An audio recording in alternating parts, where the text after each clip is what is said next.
Well, let's get into the news now. And in our first story, President of the Northeast Regional House of Chiefs, Na Bohago Sheriga II, is asking President Akufo-Addo to retool the police and equip the Traditional Council to help address rising tribal tensions and land disputes in parts of the region. The region has witnessed renewed violence related to land and chieftaincy disputes in the Trepone and Yoyo districts, resulting in injury and destruction of property.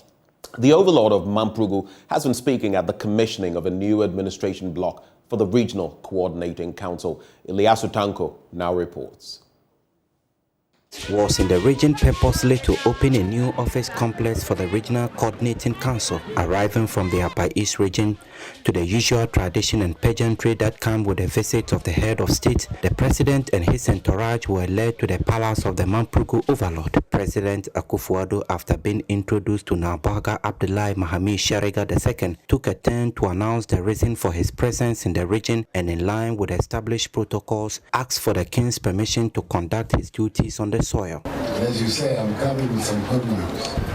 So that one by one, all the structures that we have to put in place to give meaning to the new region of the Northeast are progressing. I'm very happy to be here to come and commission it. The king's senior-most elder, Mbawuni Tarana, who spoke on his behalf, expressed his extreme satisfaction with the performance of the president in the region and thanked him for his presence. We started the process. The process comes to almost a completion, and you are coming to duly inform him that the process you initiated about 3 years ago has come to fruition and is about complete. So he's very happy to welcome you, Your Excellency and Your Emperor, to the palace. From the palace, the president gave an interview on a local radio station, Nobia FM, before being led together with his team to the site for the main event. The newly constructed Northeast Regional Coordinating Council block, according to the officials, is valued at 17.6 million Ghana cedis. The building in the regional capital town, Nalirgo, has conference halls, meeting and storerooms and sanitation facilities, among others.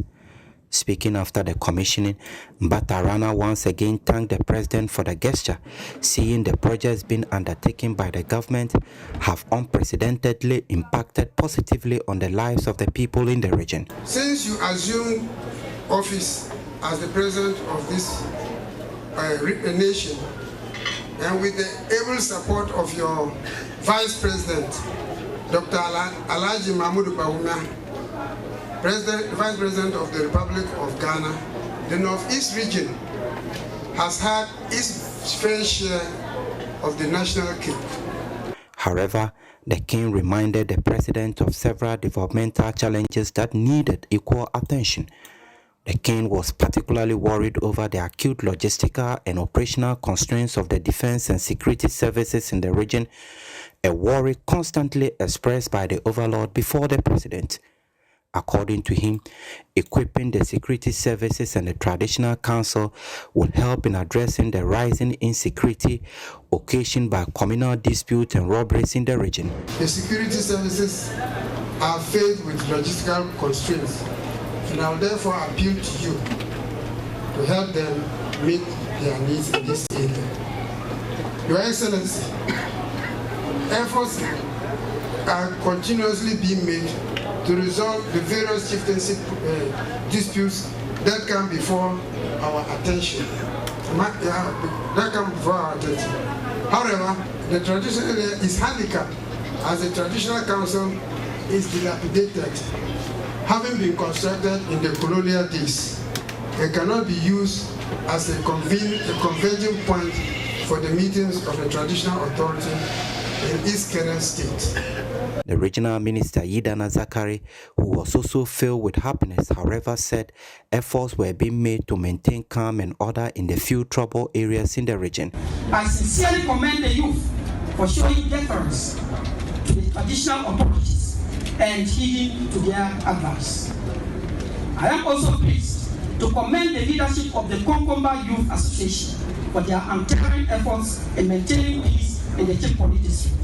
Excellency, myself and my colleague regional minister in Savannah region will soon receive a technical report from a committee we jointly constituted to look into the Lukula land dispute in the York district. The report will serve as a useful document in our efforts towards resolving the age-long disputes over there. The president, in a brief remark, said the purpose for the creation of the new regions was being fulfilled and assured that all the issues raised will be tackled. To maintain the peace and security of the region. All of you have heard about these attacks of terrorists that are taking place close to us, especially in Burkina Faso. It's important that we all remain at maximum vigilance and that we take the slogan that has been coined by the Ministry of National Security, see something, say something. Let us all take it to heart and collaborate with the security officers to guarantee the peace and security and stability of our country. From Nalirgu, Ilyasu Tanko, Joy News.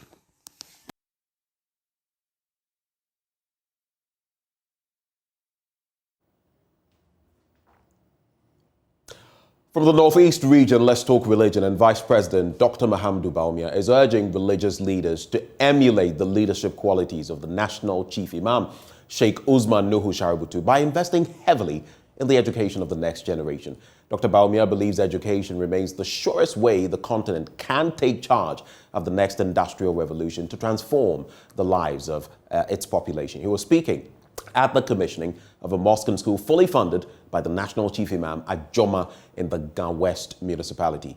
Latif Idris has more. The over 2,000 capacity mosque and Islamic school is just one of many other such philanthropic interventions undertaken by the National Chief Imam. Though he didn't have the benefit of receiving Western education, the Grand Mufti believes the least he can contribute and leave as a legacy as leader of the Muslim community in Ghana is to oversee to the creation of an educated and informed generation to help in the country's transformational agenda. The National Chief Imam Sheikh Usman Nuhu Shaributu continues to defy the challenges of his age and continues to impact on society.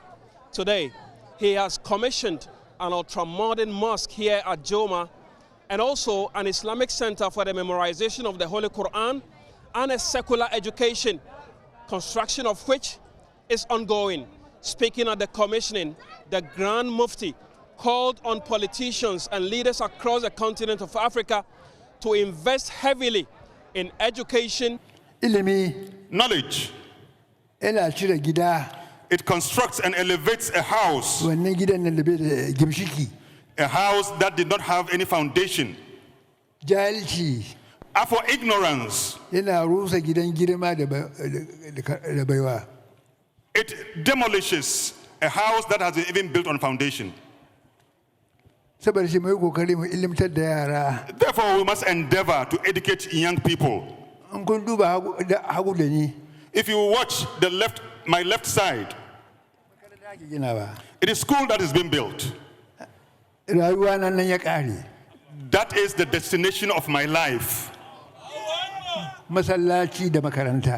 The house of Allah, masjid, and a school for the upbringing of children.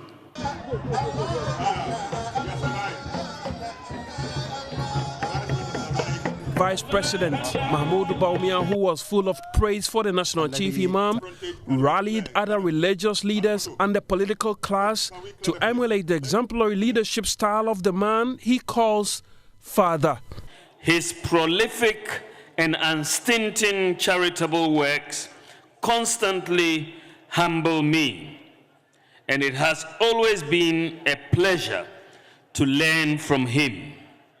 His works, his charitable works, align perfectly with the principles of service to Allah, service to community, and service to country.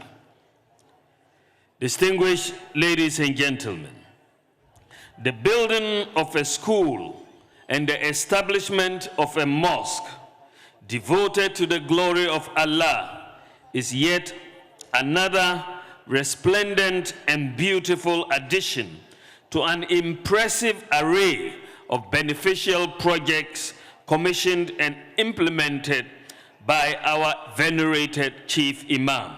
I want to encourage all gathered here to learn from His Eminence, Sheikh Osman Nuhu Sharbatu, in doing our possible best to contribute to the development of our nation, Ghana.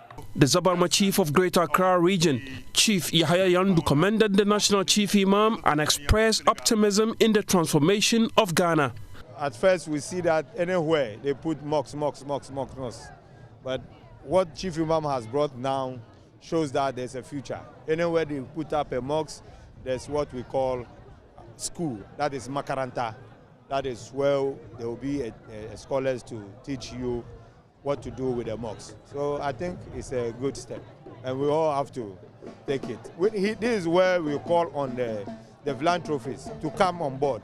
They should use their money to do certain things, so that we also, doing this, we one time get our own senior high schools. I'm not saying school, but schools. Then when we go there, we can also practice our religion. Apart from the Sheikh Nuhu Sharabutu Islamic Center, the project also comes with the Sharabutu Basic School, which is still under construction. Meanwhile, enrollment for the Islamic Center is underway.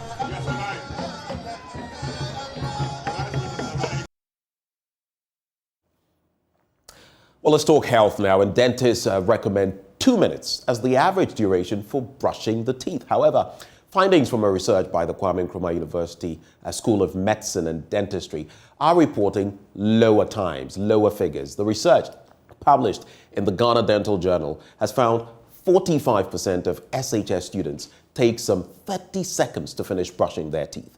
Lava FM's Kwesi Debra speaks with the lead scientist, Dr. Joseph Abu-Sechi.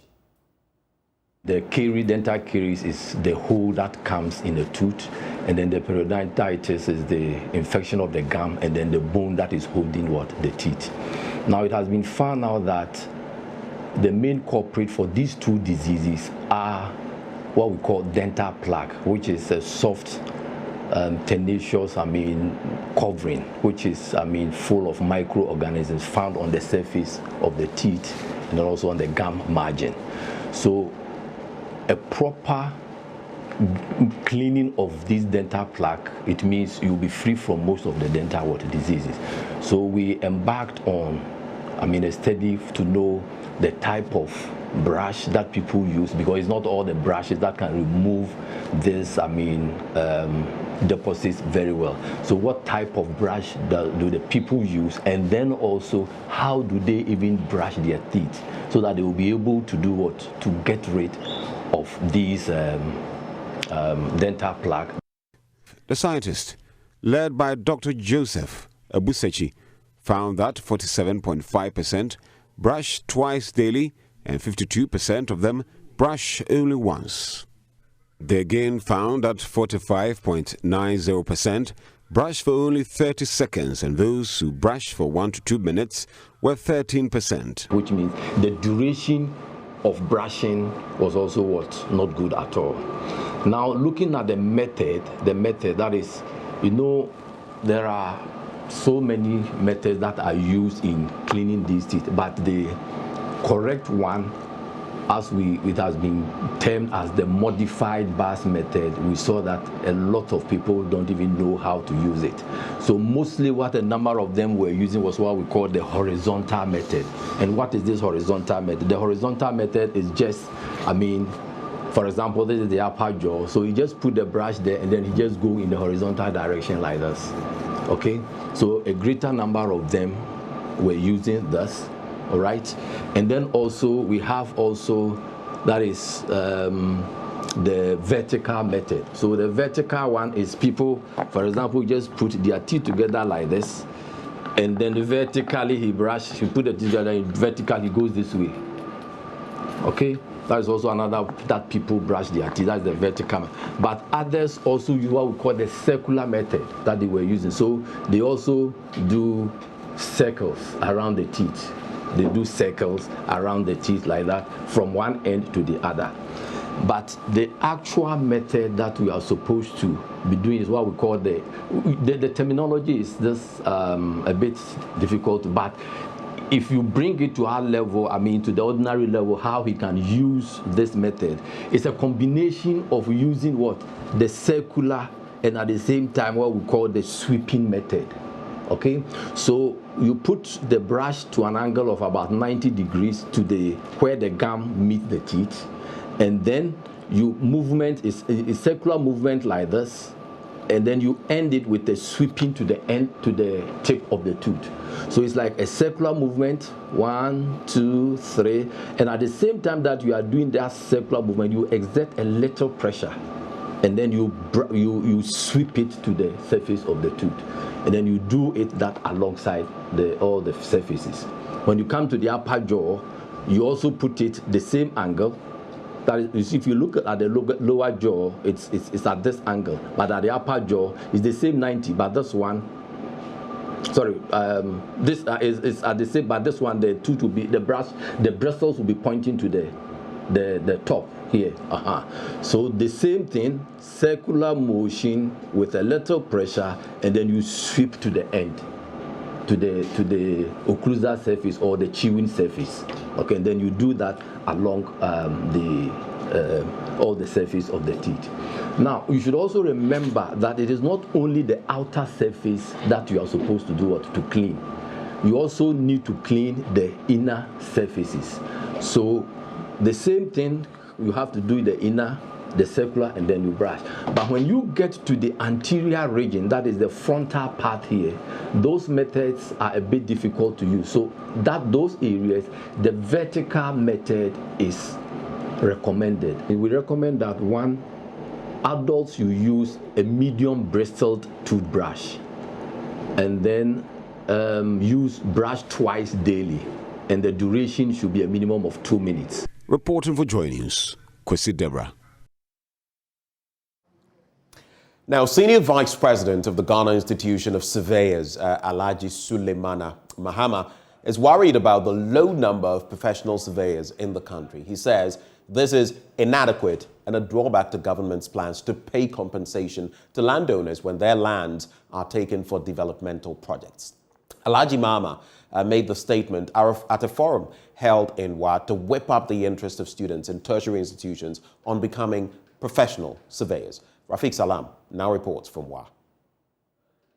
Senior Vice President of the Ghana Institution of Surveyors, Alhaji Suleiman Mahama, noted that juxtaposing the country's human population pegged around almost 32 million with professional members of the Ghana Institution of Surveyors who offers around a little over 2,600, the latter is nothing to write home about. He disclosed that the low number of professional surveyors in the country is deeply affecting the work of government, quasi-government institutions, and traditional authorities in paying timely compensation to the landowners. When we do valuation, say land is compulsorily acquired, you are supposed to pay compensation within a very short period. Now, if we don't have enough valuers within the Land Valuation Division of the Lands Commission to do this, it delays the payment of the compensation and creates a lot of frustration. Look at the amount of road projects that government executes virtually every year. To take the access way, you have to pay compensation for properties that are in the rights of way. And in this particular case, it is very important for us to have adequate numbers. Even in land administration, now about 80% of the total land area in the country is owned by traditional land authorities. Yet most of them, very few have professionals who help them manage these lands. The forum, held for the first time in Wa, afforded national executives and members of the Governing Council of the Ghana Institution of Surveyors to interact with members and also meet with students offering courses in land and construction management to whip up their interest in the courses. The students were drawn from the Simon Diodon Dombo University of Business and Integrated Development Studies and the Dr. Hillel Liman Technical University. Well, it's a wrap for the news, but before we get into the news review, it was a busy weekend for exhibitors and patrons at the second clinic of the EcoBank JoyNews Habitat Fair, with mouth-watering housing deals on offer amid heavy discounts and other special packages. Samuel Kojo-Brace was there and now reports. So it's been 3 days of exciting engagement here at the West Hills Mall. It's a place where the JoyNews EcoBank Habitat Fair took place for the second clinic, preparing for the major event later this year. Now, clients have come in here and to find out how easy and quite affordable it is to get some of the things they thought were quite far from their reach. Let's try and get how the people who came here to exhibit have achieved or have come close to their expectations. So we are here at Sukasa. Let's find out from Daniel Kofi Uku Asari, who is their PRO. Chief, you've been here for 3 days. Absolutely. How has it been? It's terrific. In fact, such an opportunity, it's unparalleled. When Joy FM and EcoBank are both thoughtful enough to put such a package together where interesting products such as we have can be brought and showcased to the public, then of course we have nothing to say but to say we are most grateful. The experience here, both from corporate standpoint and from customer point of view, has been very, very amazing. What we offer here at Sukasa is equally affordable housing project, right? And it's amazing. If I would like to take you through the product we have here in terms of the facility, in terms of the prices, you would know that we're really offering the public a real opportunity to own a home and not just saying affordable where people cannot really circumnavigate around the process to acquire a property for themselves. So we are at the Draw Plus now. Let's find out from them, you know, how things have been for the past 3 days. Chief, what's your name, sir? I'm John, please. John what? John Magbo. I'm marketing officer from Draw Plus Limited. So today is the third day. How has things been for you? Oh, it's been great. The turn-up has been very amazing. I think people are coming more this year than last year. So I think this organization is very, very great. So everybody that comes to buy anything from us would give you a 10% discount on anything you buy, any amount. Why must people be part of the event? Well, I think it's a very great initiative, and then it boosts up your market share as an organization. There are firms who also, when you come here, you meet other firms who cannot do things in line with what you do in your firm. So it helps make Ghana a better place. Yeah, good to have you here. Yes. How did you hear about this fair? I was actually traveling and I was listening to some radio, and the radio station Joy FM was promoting the fair, and I thought it was a very informative, interesting fair to come to, considering all the different businesses that will be around. Wanted to take advantage of it. So far, since I've came, I'm happy that I've, connected with some really great businesses regarding, habitat and home resources and supplies. Yeah. How has the experience been for you at the fair?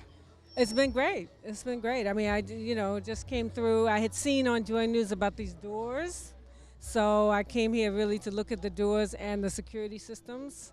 So, so far it's been great. I mean, we already have a house in Aplaku, so we're building on it. So we're not really looking at purchasing a home. We already have a home. I mean, any recommendations to make the fair better going forward? Oh, well, no. I mean, I guess you could have more presenters, but otherwise it's great. Thank you. You're welcome. So what's your name again? So let's speak to the big man himself, the man who is running the affairs when it comes to sales for the multimedia group, Maxwell Fuga, and find out his thought on the 3 days we've spent at the West Hills Mall. Chief, good afternoon. Good afternoon. It's been 3 days at the West Hills Mall. Describe for us what the experience has been like for you as a salesperson. Yeah, as organizers, I would say there's been 3 days of excitement, 3 days of business, 3 days of face-to-face interaction with clients, with potential clients, by ice beaters. And the feedback is that it's been good. Our exhibitors are excited, and as organizers, I mean, once the exhibitors are excited, we are happy that our exhibitors are excited, and the participants that we've also spoken to are all excited. People have made sales, people have purchases, people have made purchases as well, people have made contacts as well. So yeah, it's been 3 days of solid business engagement, solid face-to-face engagement with clients and potential clients, and we look forward to the main event, which is from 24th to 28th of August at the Accra International Conference Center. It's been 3 days of wonderful engagement between property owners and potential client and all that you need in your home. It's been a fruitful engagement here at the West Hills Mall. We look forward to the main event at the Accra International Conference Center. We expect to have you there. Let's meet. And the number to call is 501.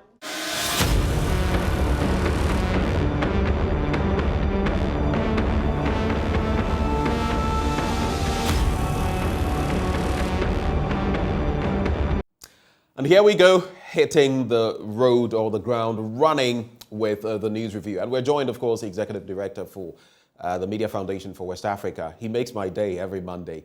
Suleiman Brahima joins the conversation. Good morning, Mr. Brahima. Good morning, Ben. Thank you for having me. It's great to have you. Right before we get into the papers, a few quick issues I'd like to run by you. Some of them also in the papers, so we'll still get to digest them. There have been a number of issues that have arisen over the weekend. One of them has been the clash between the vandals, of Commonwealth Hall and the Vikings of Mensa Saba Hall. Now, I am an old vandal. I know how things have gone over time, some of the frostiness between the two halls. We also know that sometimes it has degenerated, spilled over into the destruction of property and all of that. I'm told the Mensa Saba statue has been taken away. And we've heard from the University of Ghana saying that, well, this is what happened. But the vandals have also come out forcefully to say, no, these are not vandals who engaged in this nefarious activity. And we saw someone's vehicle being burnt to a crisp. How do we address issues like this one in our tertiary institutions especially? And don't you forget, recently in Bolgatanga, I think Botek also, we saw, a similar activity, maybe not on that big a level, but it seems to be simmering, percolating from the lower levels to the higher one. What's your reaction? Well, it's really unfortunate, and those of us who have had the privilege of studying at the University of Ghana know the long-standing tradition of rivalry between the Commonwealth Hall and the Mensa Saba Hall. Quite often, it's been manifested in ways that have been quite interesting. It's just a student rivalry between two halls. But for it to escalate into what we have heard and read is really very unfortunate. And it boils down to perhaps the growing levels of indiscipline in our society.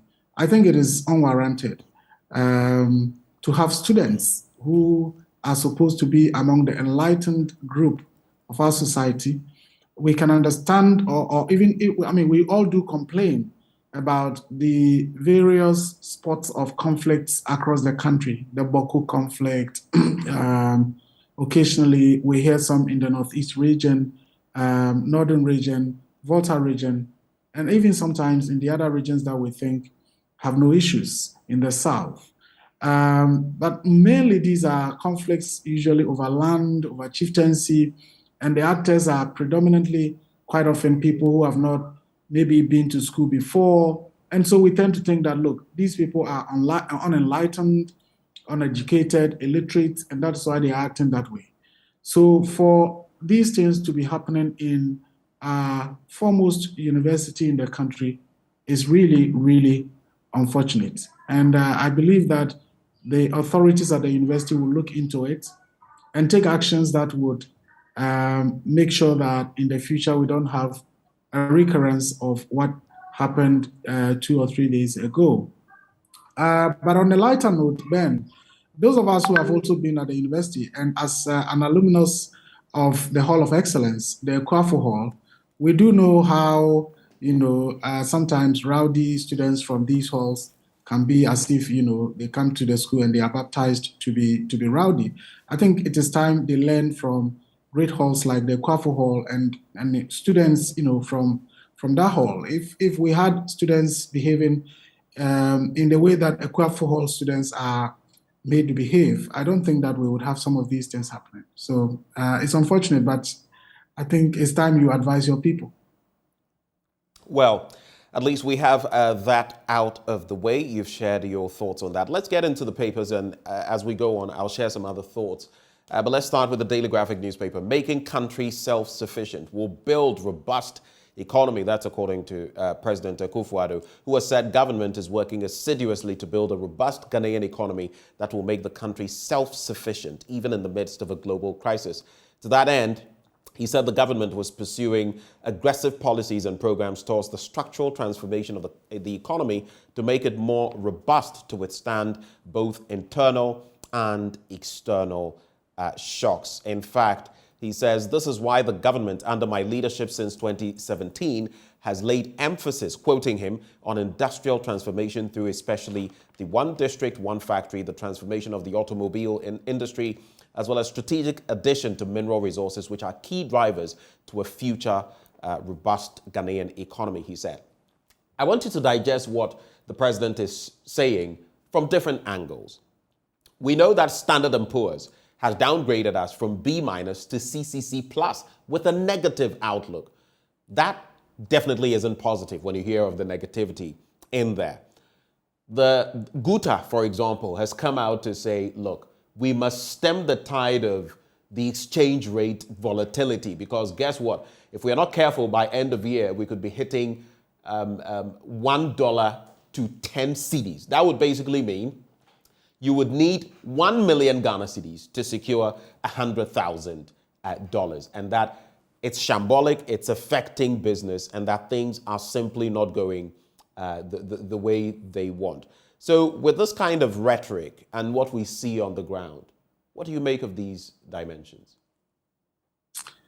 Well, I think that in the last 5 years, one group that has been doing an excellent job has been the speechwriters of the president. I think they are good at making the president, say the kinds of things that would inspire hope and would inspire confidence. And that's their job to do. So if they're doing a good job at it, kudos to them. So I think they deserve some commendation. What is then missing is the action that should accompany those flowery words that we have been hearing since 2017. The president started off by promising that he would protect the public purse. We've witnessed 5 years of actually allowing the public purse to be abused. The president started off by saying that if you need money, you don't have to join his government, and that money is made in the private sector. We've witnessed 5 years where people in government have become so wealthy to the point where I believe sometimes people see it as a normal thing. And all these have happened under the leadership of the president.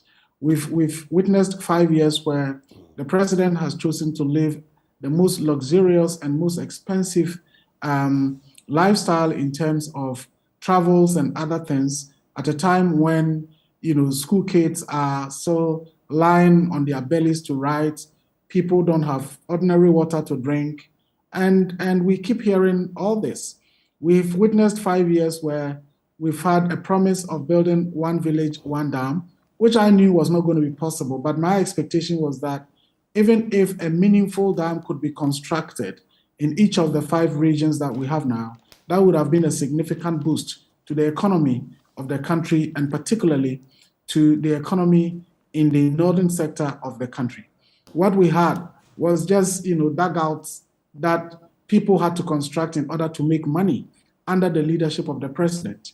We've had a situation where we've seen the biggest government size ever, especially in the first term, over 100 ministers in an economy that was struggling. So for me, I'm quite surprised when the president finds these words on paper and feels confident to pronounce them, because all the indicators point to the opposite direction of what the president says. As you've rightly said, we touted ourselves and credentials for exiting an IMF program prematurely, as we are learning now. And then just a few years down the line, we are back into an IMF program, despite all the billions that have been borrowed. And remember that this government has borrowed more than all previous governments. And what it means is not just the borrowing. What it means is that this government has imposed debts on future generations of this country more than any other government. And yet, we haven't seen something that is commensurate with the borrowing and the amount of monies that have come in. Right. So, yeah, the president can keep, talking big and giving hope, but at the end of the day, you talk to people on the streets and they will tell you that they are experiencing the worst form of governance, since the Fourth Republic started. So just to put this in a nutshell, are you saying this is governance and economic management merely based on rhetoric? Is that what you're saying? I think I've said that a number of times, that we Right. have a government that is it's all about PR, hiring expensive PR firms from the US to run public relations firms, doing branding, good Right. speeches, all of that. But at the end of the day, people look at what is on the ground and how they feel in their life. Let's quickly get into some other stories. And electric poles vandalized in Kroboland. That's the latest turn in the impasse between the ECG and Kroboland over power supply to the area. According to the ECG, that was further proof of the continuous threat to the lives of its staff and property, a situation that was making it difficult to get the staff to get down to work and restore power, which was cut off on July the 27th. That issue is a rather troubling one, and hopefully some amicable solution can be found between the ECG, the task force it has set up, and the people of Kroboland who have been without power since late July. But I would have you respond to that after I add the story, so you can just put them together. Office of Special Prosecutor recovers 1.074 million Ghana cedis from La Bianca Company. That story on page 11 of the Daily Graphic newspaper. Let's take a quick look. And the Office of the Special Prosecutor has recovered 1.07 million from La Bianca Company Limited, owned by a member of the Council of State, Ms. Eunice Jacqueline Bua Asumahene. The amount represents a shortfall in import duties the frozen foods company paid to the state. In an investigative report, the OSP accused Ms. Asumahene of influence peddling for allegedly using her position as a member of the Council of State and member of the Board of Directors of the Ghana Ports and Harbours Authority to get a favorable decision from the Customs Division of the GRA, which led to a reduction in the tax liabilities of La Bianca Company. Influence peddling or trading of influence is a form of corruption in which a person uses his or her position or political influence to gain unmerited favors. So different angles to this conversation. We don't often see this happen. Someone in authority who walks the corridors of power being subjected to something of this sort, where you could call it a surcharge of sorts. You've done this, you didn't pay up to the tax levels you should have, and now you're being called back to do exactly that. Of course, sometimes people would say to make it even more punitive, let them pay with interest, because this has been over time. But how does this reflect on the work of the special prosecutor? Well, this is a positive development, and over time, Mr. Kisi Ejabin is demonstrating that he is truly committed to executing the mandate of the office. We know that it will not be easy, but for the office to have taken this step involving a member of the Council of State and a very, very well-known, staunch supporter and funder of the New Patriotic Party is really commendable. I remember there was this development where David Tamaklo of WhatsApp News was arrested by the police for publishing false news. And it turned out that it was something that was yet to be published, because the journalist had engaged this CEO or owner of La Bianca, whose husband is, at that time, I don't know if he is still a police commissioner, but was at that time a police commissioner. And even before the story could be published, the police was made to arrest David Tamaklo on the basis of publication of false news for a story that was yet to be published. And so that is the level of influence that the person involved has. And so for the Office of the Special Prosecutor to take that step, it's really commendable, and it gives hope that we're going to see perhaps more actions. I'm not a lawyer. I don't know the extent to which some of these developments can just be left at the surcharge, and at what point can people be prosecuted for certain offenses. If it is something that can be prosecuted, we would want to see prosecution taking place beyond the recovery of the funds. But otherwise, it's really commendable. Let's wrap with some sports very quickly. Ghana wins 5 medals in Birmingham, and bringing some joy to us. Team Ghana secured 4 medals at the Commonwealth Games in Birmingham over the weekend, with Joseph Paul Amwa and long jumper Deborah Aqua completing the nation's medal haul. So boxers Abraham Mensah, Joseph Kome, and Abdul Wahid Omar earned semi-final berths to secure themselves medals at the Games last Thursday, before Amwa won the nation's first 200-meter medal in 48 years. Mensah finished his bantamweight contest as a silver medalist after failing to go past Dylan James Eagleson. And so Team Ghana at least walking away with some pride at the Games. We expected more, but at least Oliver will always ask for more, but it doesn't mean Oliver hasn't got anything at all. So some pride for us as Ghanaians. Very briefly on that, Suleiman. Yeah, congratulations to the medalists and to all the participants at the Games. We watched with pride when Ghanaians were involved in any of the events. And anytime a medal was won, that was really heartwarming. I looked at the medal table yesterday, and it didn't look quite well. I think we were down in the 30th or so. Nigeria was at that time on the 5th position, and so congratulations to them. I think it's an event that is worth celebrating. What would be good to look at is those who won the medals. Are they local-based Ghanaians? I mean, are they based in country, or they are out there? Because sometimes I believe the absence of proper facilities for training can affect the level of performance. And so we need to look at those who won the medals. Are they based here in Ghana? Well, some of them definitely are, like Mensah, who is with the Seconds Out boxing gym. At least some of them definitely are. But it also means that, I mean, there's been acceptance that there could have been better preparation for some of the games, and that if they had had that, who knows how much better they could have fared. Yeah, absolutely. I think that this shows that there is talent in country, and what we need to do is to invest more in the talents, build the necessary facilities, and put in the necessary resources to allow for a lot more training, proper training, and so on and so forth. And I believe that in the next games, we could do better than we've done. But as I said, congratulations to the medalists. Let's look at Republic Press. I'll just walk through the issues and focus on one or two. Northeast RCC, Regional Coordinating Council, gets administration block. Man electrocuted to death for attempting to steal ECG cables in Kumasi. The impunity nowadays, surprises me, but maybe I shouldn't be so surprised. 2 robbers jailed 20 and 10 years with hard labor.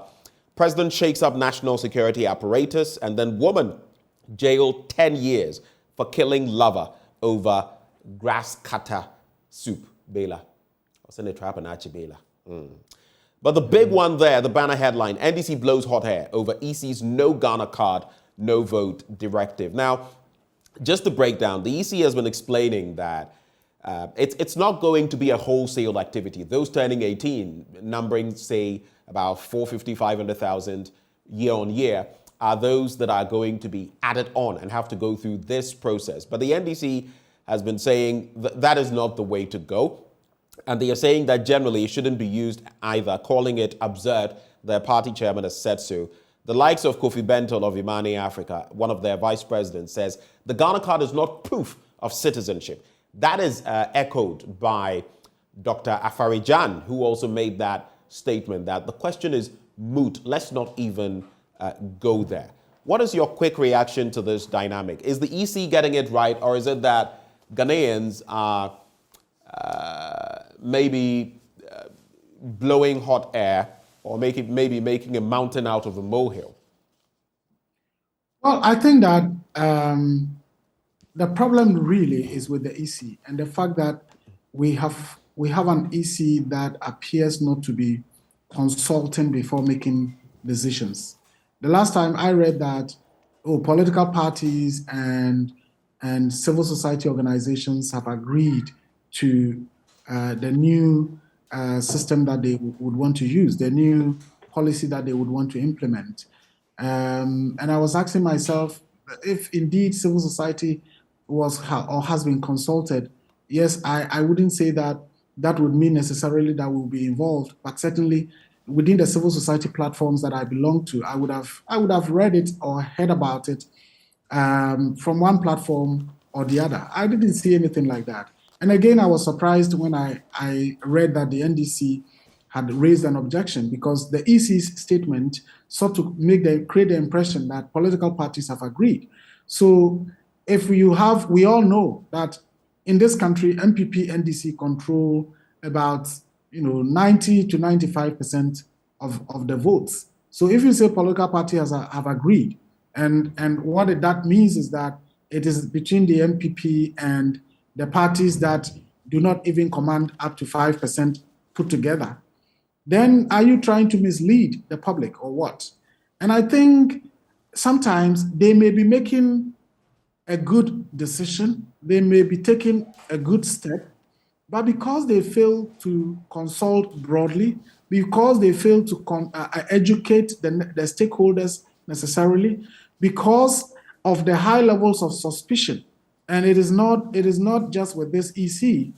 During Afarijan's time, or any party that is in opposition would accuse the EC of doing one thing or the other to favor the government in power. But this particular EC has its own unique problems, because we have a situation where predecessors were dismissed from office, and then you had instances of people who were well-known party people appointed as commissioners, and then Madame Jean Mensah over time has been there's been a lot of bombardments that has created some mistrust and credibility issues. And so the least you would expect is that if the EC wants to make any decision, it would do broad consultation, bring everyone on board, Ghanaians would understand, so that if in the interest of partisanship, the NDC or any party decides that no, we are opposed to it, the majority of Ghanaians would say, look, what the EC is doing is the right thing. But if you sneak in a CI to parliament, the people of Ghana are unaware, then it's the NDC parliamentarians who come out with a certain position on the CI, then it creates a certain impression that furthers the mistrust and the credibility issues for the EC. Right. So for me, the EC has to up its game in terms of trying to do things in a way that would, wipe away, at least somehow, the mistrust and the credibility issues that it is suffering. Otherwise, it is the EC that will plunge this country into a crisis. Otherwise, if they don't address that deficit, they will plunge the country into a crisis, you say. Let's wrap up with some thoughts from the Daily Guide newspaper, and we'll move on to other papers, but I mean to wrap with this paper. Mystery over Mills's death lingers. There's also NDC threatens to fight EC over Ghana card. I'll bring you some snippets of the Mills story, but I am a bit taken aback by this cartoon today in the Daily Guide newspaper, sort of depicting the gang rape of a level 100 student at the KNUST over a week ago. And I know you have some license to put out some of these matters, but I feel this only creates a certain picture as far as the rape culture, if you like, is concerned. And for me, I don't know, maybe you've not taken a look at it, but I don't know whether it's the most appropriate thing. You could react to that, but controversy over the cause of death of former President John Evans Atta Mills continues to deepen as many of his supporters and some family members refuse to believe the facts or the circumstances of his death. Which ones exactly? We don't really know. But at least there's one cited here. The Ebusia Penning of the family told Angel FM last Friday that so far very little information had been released about what actually killed Professor Mills, asserting that one of the late president's brothers told him he died from a sickness. Of course, we also know that early on, brother of the late former President Mills stated that there was no need for Ghanaians to know how the former statesman died, but later gave some detail about his sinus issues and what culminated in his death. Are we merely shifting attention to a non-issue when it comes to the Mills passing? What do you make of it? No, exactly the points that you make, really, at this time of our country. With 10 years on. Yeah, I mean, what is the point about, bringing this whole unnecessary issue about what killed Mills and so on and so forth? I think it's just a way to divert attention from the critical issues that affect all of us. And the earlier we disregarded those kinds of diversions, the better for all of us. I have said that Mills was a genuine patriotic leader. Mills, if you talk about somebody who is incorruptible, I think that I can say Mills was, even as I am not a member of the NDC, I never got closer to President Mills, but looking at his conduct and looking at the kinds of decisions that were made and so on, it's clear that Mills really, really, truly had this country at heart, right, and wanted to do the best for this country. I cannot say the same thing of other leaders of the NDC and of the NPP.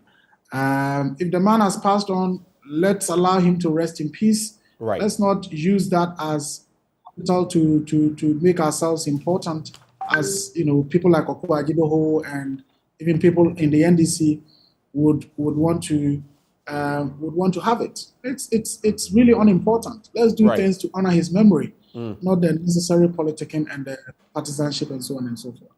Let's wrap the conversation, the review, with these two papers, and then I'll bring in a story about Papa Kwesi Ndum, who has had quite a bit to say recently about how Operation Feed Yourself ties into Ghana Beyond Aid. I'll share with you some thoughts he shared recently in an open letter. But Economy Times, S&P downgrades Ghana's economy, projects cedi depreciation to deteriorate further. And that is a projection we were talking about earlier. Government spends 37.5 billion Ghana cedis on salaries and debt servicing in just 6 months. And government revises macroeconomic indicators. Inflation pegged at 28.5%. Check out more details from Economy at Times. There's also Ghanaian publisher, IMF bailout, my free SHS, untouchable, says Akufo-Addo. Asumani now, National Security Coordinator, I'm talking about Mr. Edward Asumani. Then there's Intim, grateful to God. He was at that Methodist church in Achimota, Mile 7, and lying prostrate and all of that. We'll see how that pans out for him, but definitely he is grateful. Info Minister bemoans welfare of journalists. All those stories in there. But Papa Kwesi Ndum has been saying you cannot delink Operation Feed Yourself from Ghana Beyond Aid. And he has quite some interesting suggestions for President Akufo-Addo. He says, given where we are, all infrastructure contracts signed by the state must have a minimum of 25% of value going to an indigenous Ghanaian and his or her enterprise. He says, ban completely the importation of chocolate, soft drinks, fruit juices, fruits, poultry, and meat. Ban the importation of rice and sugar. Immediately ban the serving of any imported food or drink at all state functions. All professional service agreements must have at least 25% indigenous Ghanaian participation. And finally, all new and renewed concessions of gold, bauxite, oil and gas, diamond, timber must have a minimum of 25% indigenous Ghanaian ownership. The last point is something I've been talking about. Even last Friday in my blunt thoughts I shared. But there are many more things he says. How do you react to these? Practical? Well, they are the necessary steps. And Sule, we have just about a minute to yes, wrap up. I mean, they are the necessary steps that we need to take as a country to get us closer to where we have to be. But it would require, some time to put these things into practice. They are not things that can be suddenly done. Right. At least we can begin to show intentions in that direction.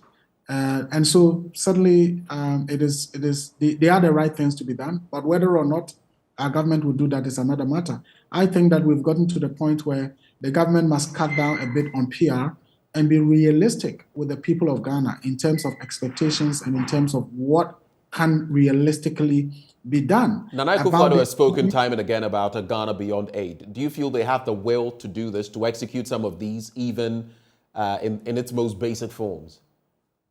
It certainly is a very nice slogan. It certainly is a visionary slogan, but it has, since the proclamation of it, lacked the steps that ought to be taken in order to get us to the point where we are beyond aid. Of course, they've said that Ghana beyond aid does not mean that we would not be seeking aid or we would not be accepting aid.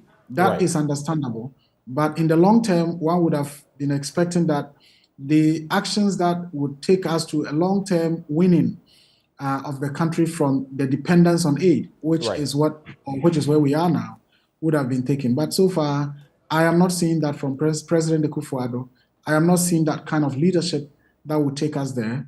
And as I said, for me, what is critical then is that the government must cut back on the PR and be realistic with the Ghanaian people. That's the only way to get the support of the people to manage the country within the circumstances. Right. But if the circumstances are difficult and you continue to give hope, false hope, then I'm sure that the crisis would be on for some time to come.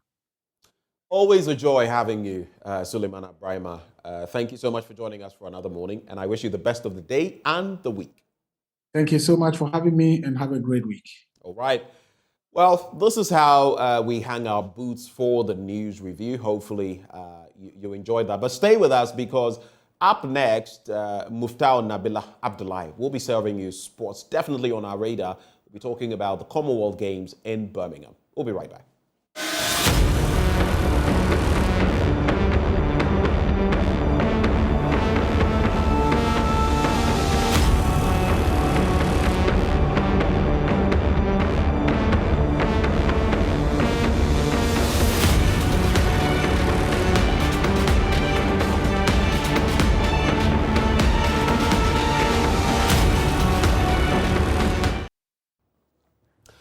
Well, thank you for staying with us on the AM show. And guess who just joined me? Bernice Abu-Baidoo Lansah. Good morning. Good morning. How are you? Good morning to you all. Thank you so much for making time to be with us this morning. Hope you had a restful weekend. And we are back again, Benjamin and I. And, as you know, every morning bringing you the best stories with the best reactions from the best you can get in any area. The most germane topics from the right people to address the issues. And this morning, we're delving into some of them. Before I bring in the guests, though, we're talking election 2024 and the role of the Ghana card. Interestingly, the vice president, touted it at an event. Next thing you know, the EC comes out seeking this instrument. The NDC has been up in arms. We've heard from former EC chair, Dr. Kwejo Afarejan. We've heard from the likes of Kofi Bento on the back of this same thing, saying it is not as though the Ghana card determined our citizenship. What do we do with it, even if it's going to be restricted for the 500,000 or so that are added up every year? We'll also be talking about our political parties and whether they are fit to even be called such in terms of what the law requires them to do. We'll see how that pans out, but we'll kickstart the discussion with Bobby Banson, a lawyer, and Dr. Osai Kwapong, a CDD fellow. Gentlemen, thank you for joining the conversation. Good morning. Thank you for having us. Is that Bobby? That's Dr. Osai. This is John. Good morning, President. I'm here. Okay, yeah, that is Bobby now. Thank you so much for joining. Bernice, how about we start from the issue of the Ghana card and the quick thoughts of our guests. So I'll start with you, Dr. Osai Kwapong, just to set the tone for the conversation. I'm sure you've been listening to us. When you listen to all the dynamics from a Protestant NDC, which says this is not the way to go, and others who raise that moot question about its guarantee of citizenship, and all the other things that we've been told so far, the responses from the EC. What do you make of that situation? So, good morning. I think that there are two issues here. Right. So there's the citizenship question and eligibility to vote. So the Constitution does guarantee that fundamental right to vote, and it prescribes a criteria by which you become an eligible voter: 18 years, sound mind, Ghanaian citizen. Then there's the administrative question, right? Because constitutional provisions by themselves have to be enacted, right? They have to be given agency. So that agency then becomes the administrative part of it.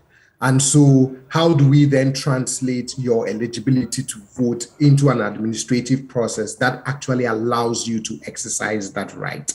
So that's when we also come up with all of these rules around registration, when you can register, where you can register, and with what you can prove that Ghanaian citizenship so that you can register to vote.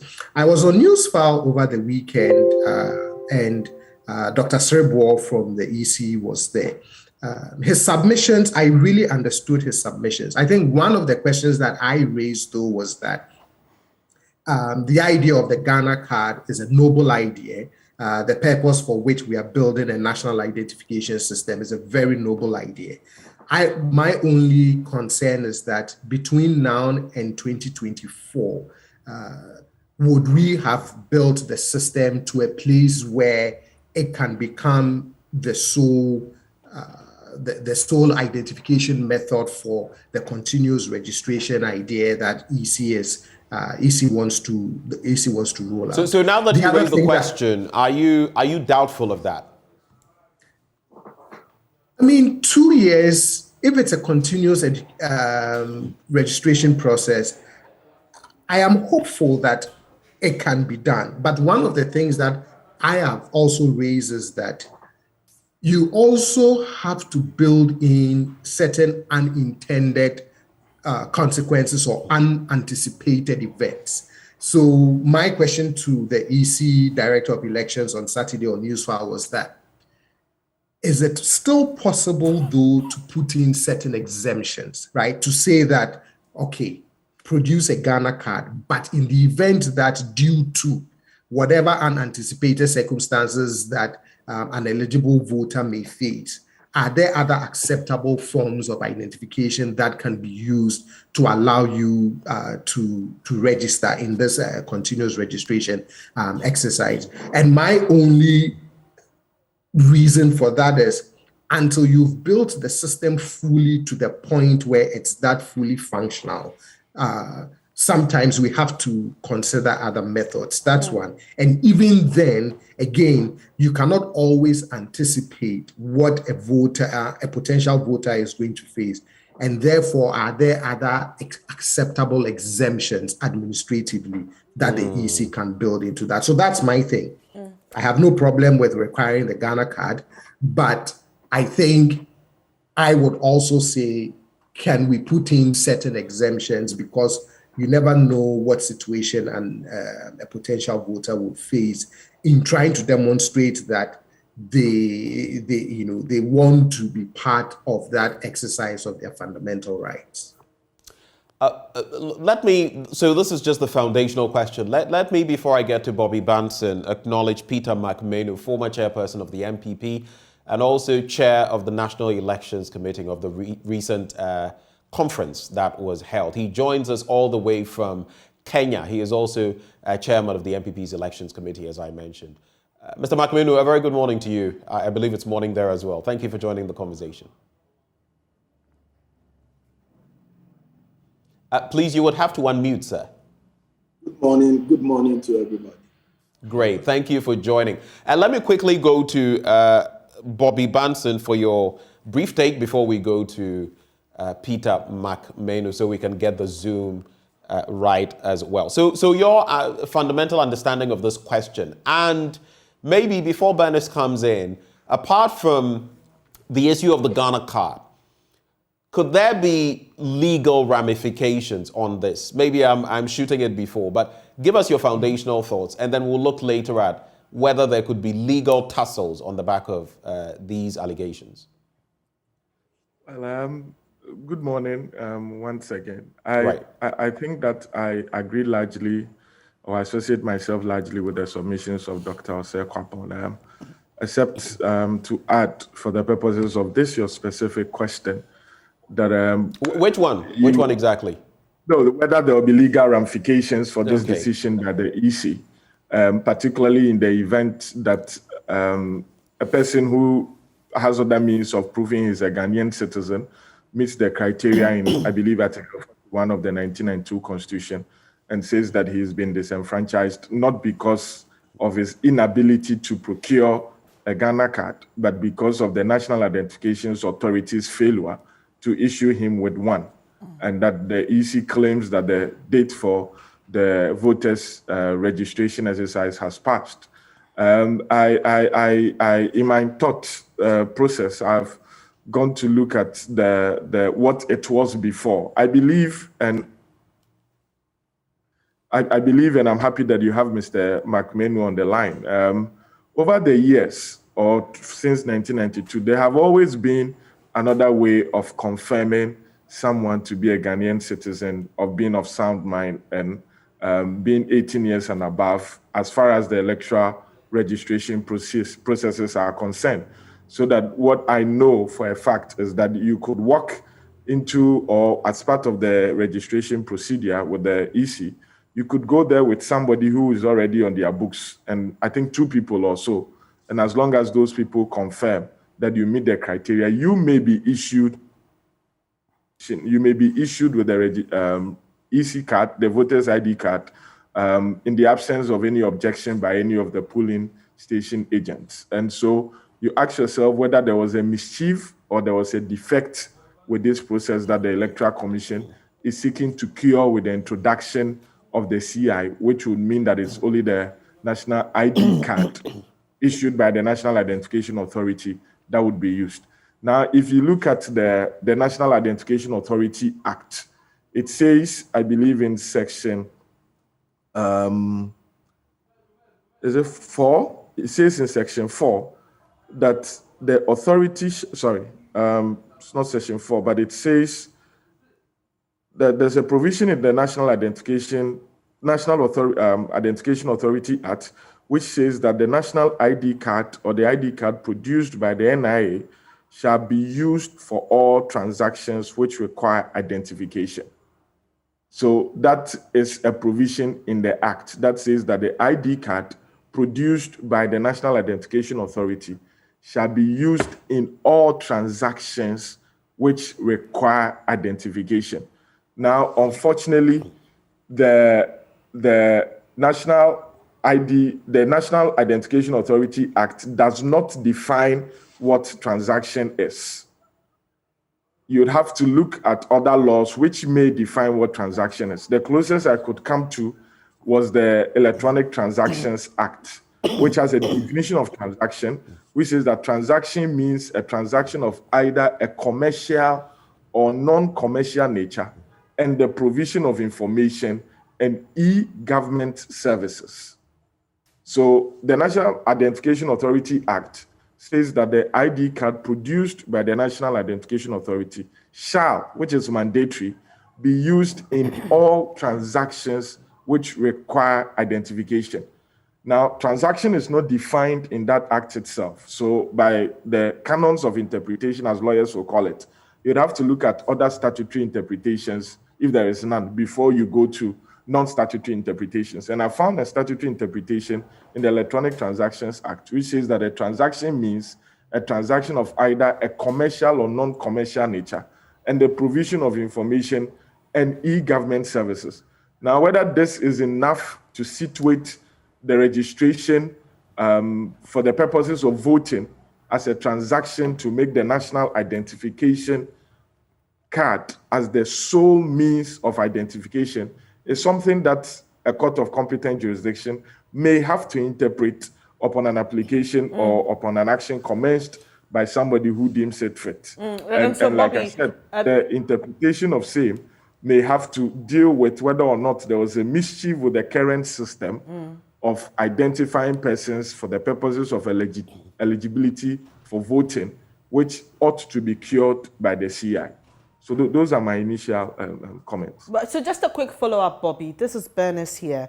Mr. Bento says that he can see a long line of people going to sue the EC because of the no Ghana card, no vote policy. You have just suggested that someone may have to initiate the process of seeking interpretation to exactly what we want to do in all of this. So do you agree with him when he says, for example, that if anybody goes to court to sue the EC over this, they are likely to win?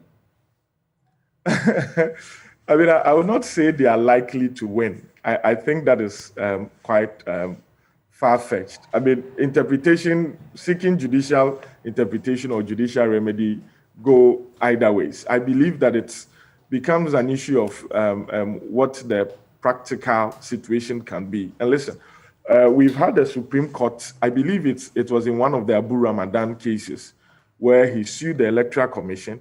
I've forgotten exactly what the subject matter was, but he was able to identify a default with the Electoral Commission processes since 1992 in respect of announcing presidential results or, doing some particular prescriptions in the Act. And the Supreme Court upheld his contention, but then refused the remedy to him because they said it will lead to a socioeconomic meltdown. I think that there was a way like that, and that for the purposes of maintaining the sanity of the system, they would not, even though they have concluded that the Electoral Commission has defaulted with those statutory prescriptions, they will not grant the remedies being sought for by, I believe it was Abu Ramadan. And so you'd see the Supreme Court taking, or a court taking the approach where they say, yes, it's not in all cases that we will give you what you want because the law requires you to. We would have to situate it in the context of our socioeconomic regime. And if the Electoral Commission is able to come out to say that these are the reasons why we believe that the national ID card should be, we have liaised with the National Identification Authority to make sure that between now and 2024, or between now and the time that we close the voters registration, we end the voters registration exercise, every person who would qualify to vote would be captured on their books. Then it makes it dicey. Mind you, the CI has been laid before Parliament. And so we expect that the parliamentarians who are the representatives of the constituents who may be affected adversely by the passage of this CI would be able to voice out the misgivings of their constituents. So if the parliamentarians sit down and allow this to become a law, then it makes it a bit trickier to have it set aside. I'm not saying that it is not possible. I'm saying that it makes it trickier because I'm told that it's currently at the committee stage where the members of parliament would have the right to invite the Electoral Commission to justify some of the provisions in the proposed CI. So if the Electoral Commission is able to justify some of the provisions and is able to show that they are able to liaise with the National Identification Authority, that between now and the time that the voters registration exercise is able to close, they will capture every person. Or they have a means of ensuring that every person who so qualifies will be captured. Then it becomes a matter of practical implementation of the CI. I'm looking at this comment that has come through on our Facebook stream feed from one King George Obiniba that says, the national ID should be a long-term initiative to get all Ghanaians registered. It shouldn't be tied to any elections. Let me bring in Peter McMenu. Thank you, sir, for your patience. Of course, let me start off by congratulating you on successful a successful conference from weeks back. I don't think we've had the opportunity to speak. Congratulations on that.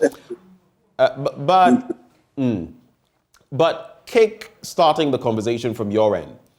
The Ghana card, we know that not every Ghanaian who qualifies for it has it. We know about the millions that have been, registered, the millions who have received their Ghana cards, and the deficits in between, depending on where you're looking at, whether you're looking at figures from the chairperson of the NDC, or you're looking at figures from the EC, or even contemplating figures from the NIA itself.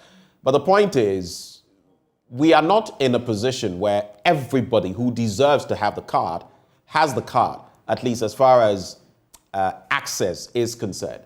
Are we ready then to use the Ghana card as a source document, especially for those rolling on to 18, and by extension, some would say, even those who are currently registered on the roster? What is your take?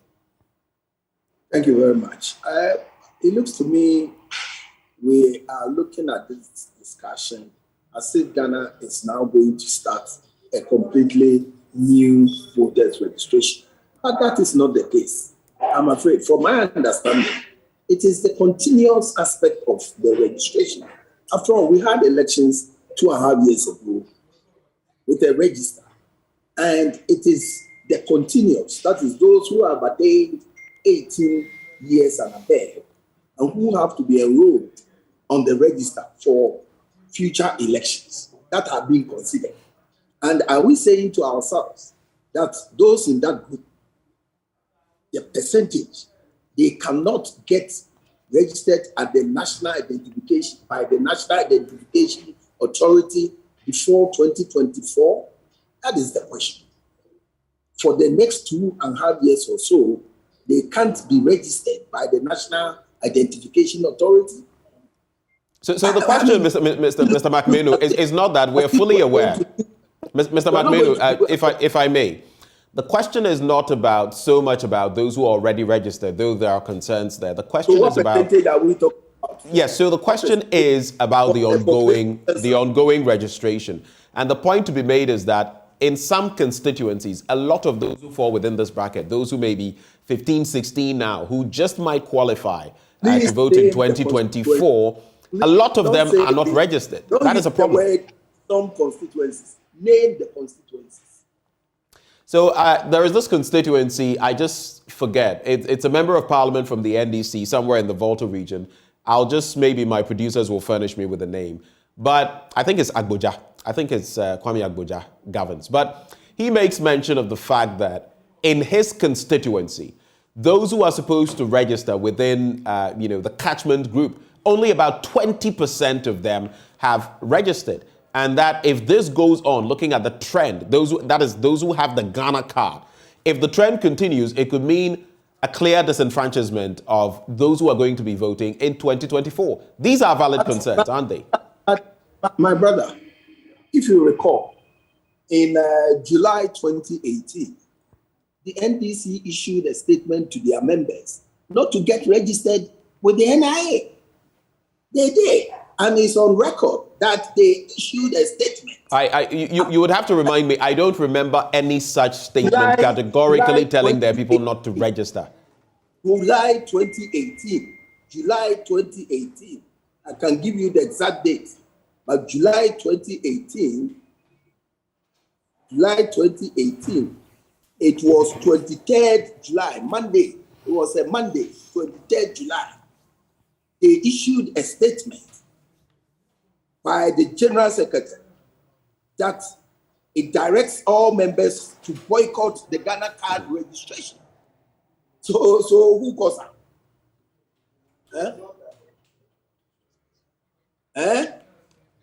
Who goes out? And besides that, when they were in government, there was a big law in the registration process of the national identification. They didn't take the national identification as a priority. And in this modern world, identity is key to killing troubles, killing riots, killing all manner of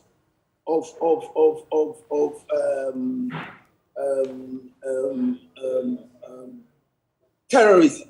So just to clarify, you're basically saying that if, for example, members of any opposition party, especially the NDC in this context, if their members are not registered, it is self-inflicted. It is based on what they put out right from the start. That's what you're saying. Absolutely. Absolutely. Why did they issue that statement?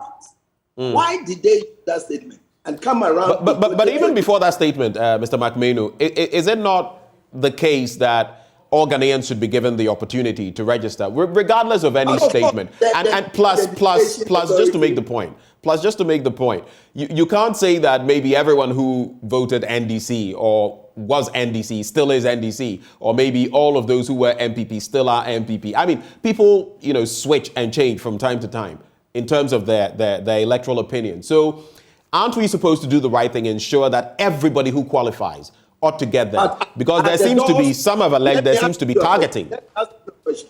Are the doors of the National Identification Authority shut to anybody? Are the doors shut? They are not shut, but they've not been able to give cards to everybody who has attempted getting it. The Identification Authority, not the Electoral Commission. Get to the National Identification Authority, not the Electoral Commission. Mr. McMenu, Bernice here. So, yes. So we've seen with a recent issue about SIM re-registration, there appears to be a challenge for many Ghanaians who have already registered to get their Ghana cards. Some of them have the Ghana cards, but they've not been activated. And so they go to get their SIM cards re-registered, and they're told that it can't work. They need to go back to the NIA. And the NIA has told us what its challenges are. We have seen, we visited the El-Wak Stadium where there are long queues. There are people who participated in the mass registration exercise as far back as 2019 who still do not have their cards. We are told there were issues with coding. Considering all the problems we have seen with the implementation of the Ghana card as regards re-registering the SIM card, wouldn't it be okay, or wouldn't you agree with those who say that we should give ourselves more time to regularize the system, clear all the issues before we tie this to elections? You and your colleague are fond of saying this, that without pinpointing specifics. If you say more time, what time are you talking about? So 2024, Mr. McMahon, please permit me. 2024 is just 2 years away. There are those who say, yes, so you asked for clarification, let me give it. So there are those who say that considering all the challenges we are seeing now with the SIM re-registration exercise, it appears that the system is not running as smoothly as we would want it to. So why do we want to pin this to elections, which is 2 years away, considering that we've not even settled all the backlog as far back as 2019. There are people who haven't received their cards. So let's give ourselves more time. When the system regularizes, then we can tie it to elections then. That is the suggestion by some.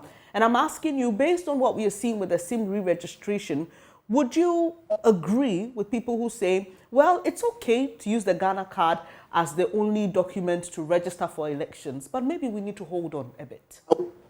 Bernice, I would not want you to compare SIM registration to the Electoral Commission's registration, because SIM registration, I know many Ghanaians have 2 or 3 telephones. So they have to register all the 3 telephones with the different service providers. Unlike Ghana Electoral Commission card, which is only 1. So don't compare the 2. If people are going to register their phones, which are 3 in number, and the Electoral Commission is asking you for only 1 registration, it's 2 different things. Mr. McMahon, I'm talking about problems with access to the cards. I'm talking about cards that have been issued but cannot be activated. I'm talking about... I'm saying people are not able to activate because some of them have as many as 2, 3 telephones. Unlike Electoral Commission identity card for voting, which is only 1.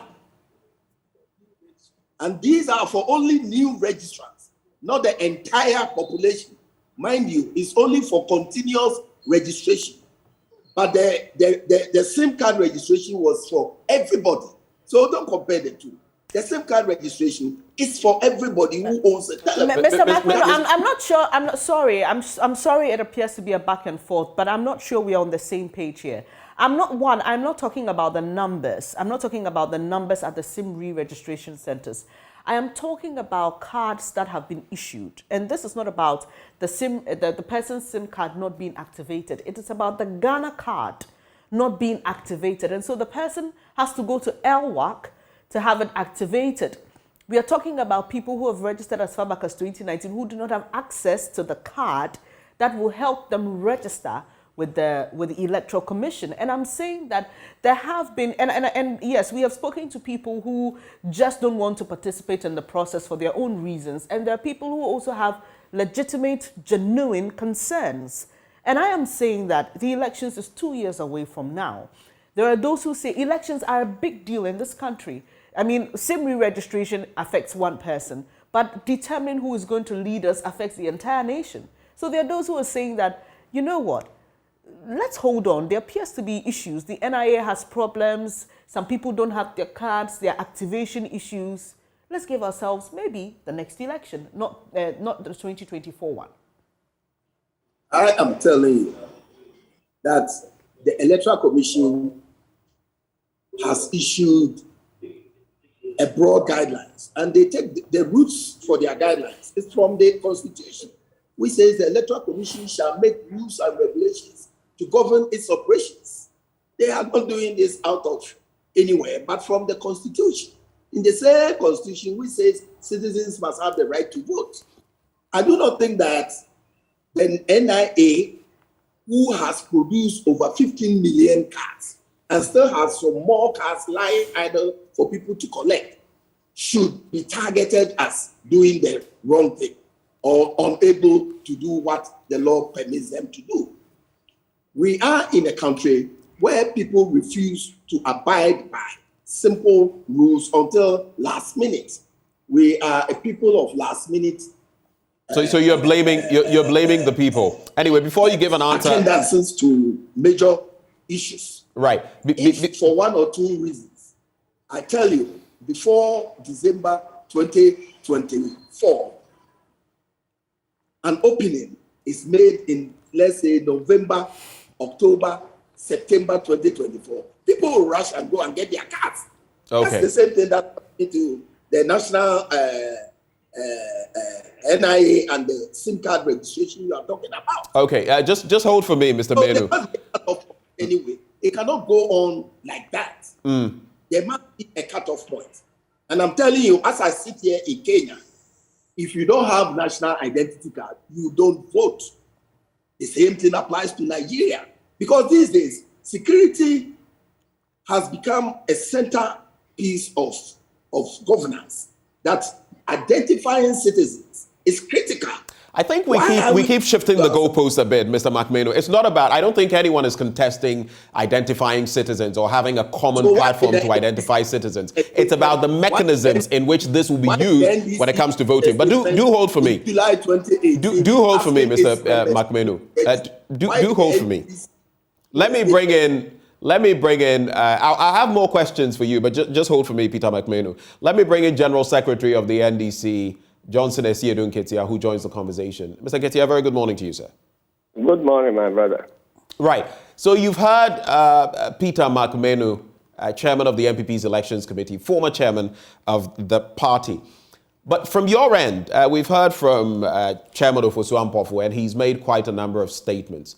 There is, however, something we glean from the CI that is to be tabled in Parliament. And of course, Parliament will eventually have to look at the different dynamics. But as you react to the fundamental problems the NDC has with this exercise, which is a rolling one, I'd like you to tackle the issue of the fact that there are two kinds of registers listed in the CI. That for the electoral area, and then that for the constituency. So two different ones to look at. So if you, within the electoral area, that catchment area, it consists of the voters register for the polling stations in the electoral area. When it comes to that concerning the constituency, it consists of voters registered on the electoral area within the constituency. Now, I bring this up because there has been talk by Dr. Afarijan, among others, that this, owing to our BVM system, likely would create a situation where we would have overvoting, bloating of, the ballot boxes, so to speak, ballot stuffing, among others, because this is going to allow people to vote on two different fronts or platforms. How do you react to that from the fundamental point of the NDC's take? I'm not sure I get the point very well about these two voting systems that you are talking, or registration systems that you are talking about. All right, so just for clarity, under the caption voters register in that CI that I am referencing, which we are all aware of, two kinds of registers are listed, namely an electoral area register consisting of the voters' registers of the polling stations in the electoral area. That is one.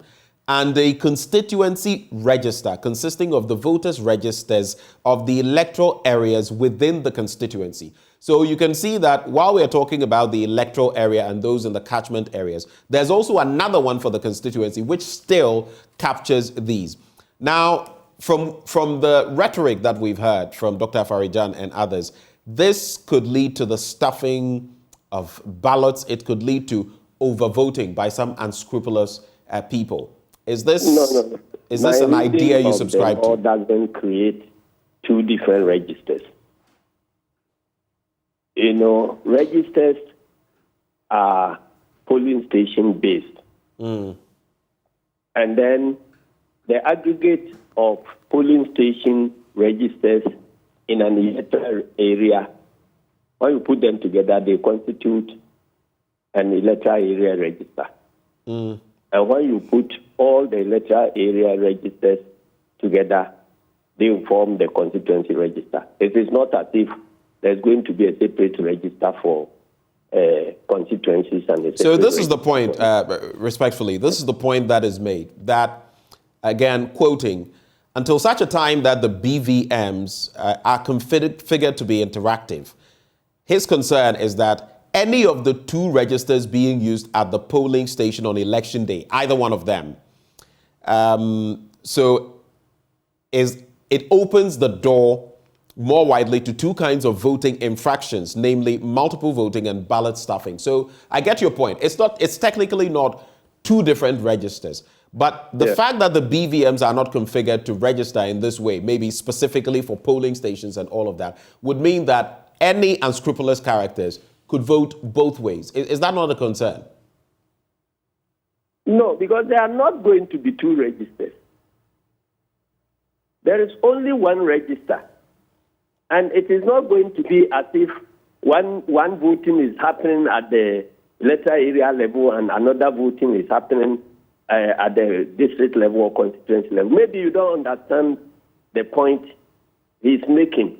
There has been an argument that if people we can even do away with the voters register so that people can go to polling stations to go with a Ghana card? Go and vote with their Ghana card.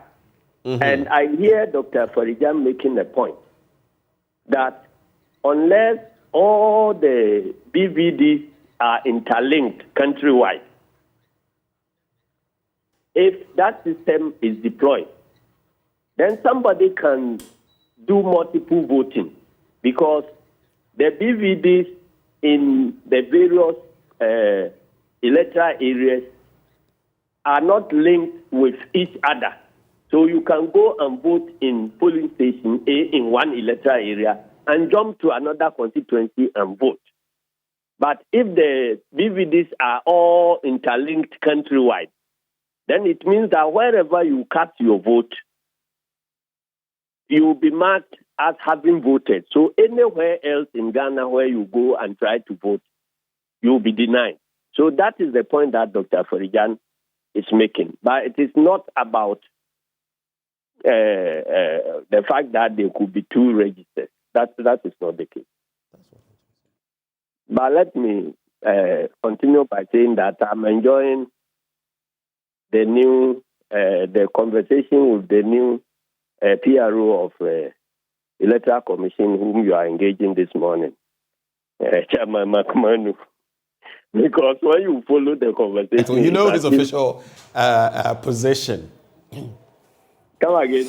I'm saying that is not his official position. You know his official position. But that is the work he has tried to do this morning, because he's trying to defend the actions of Electoral Commission when indeed it is not his function to defend Electoral Commission at all. As a political party, if you are comfortable with what Electoral Commission is doing, say so. But you don't go and assign reasons why Electoral Commission is acting the way it's acting. It goes to put in credence that those who argue that MPP is in bed with Electoral Commission to put in systems that will favor MPP. You are giving them more evidence. Is that not a bit of a stretch to simply say that once he subscribes to a certain line of thought, it means, they are in cahoots with the EC? Is that not a bit of a stretch?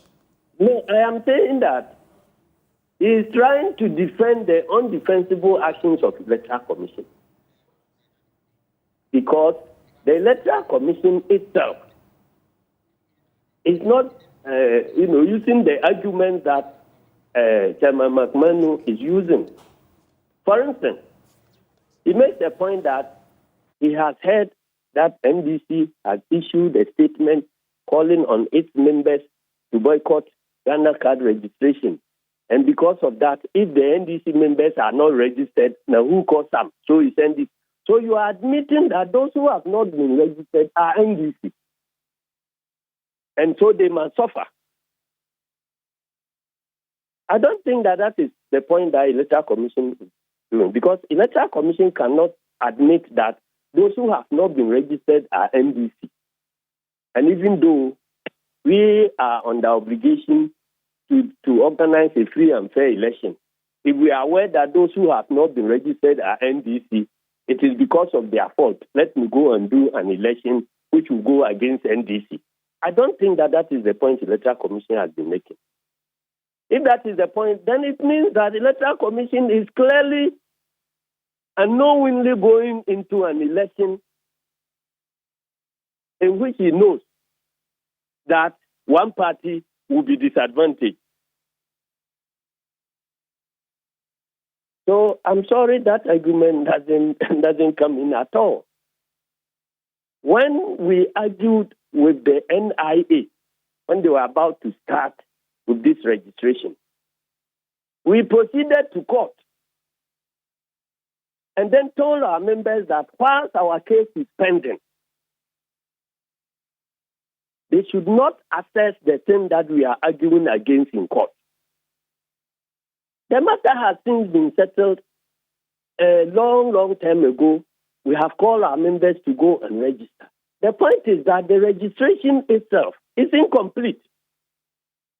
So it has nothing to do with any instruction that we are given when our case was in court or not. So if you are arguing that it is because we have issued a statement like that in the past, that is why our members could not register. And so now you know that going into elections, those who are not registered are predominantly NDC.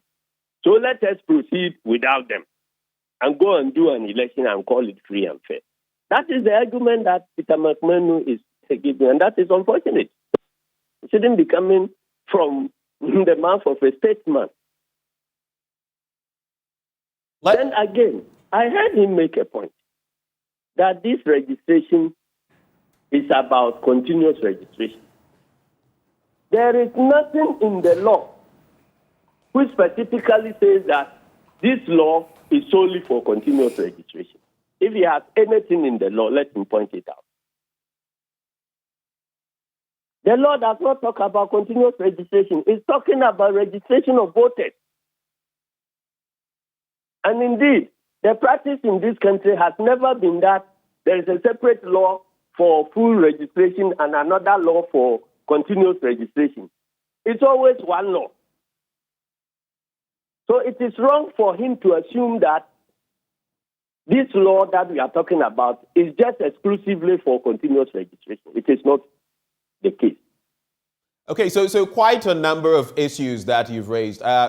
Before I go back to Dr. Osai Kwapong, in fact, before I bring in Dr. Osai Kwapong for the second time, Peter McMenu, do you have any quick reactions to this? And I'll put that same question to you as well.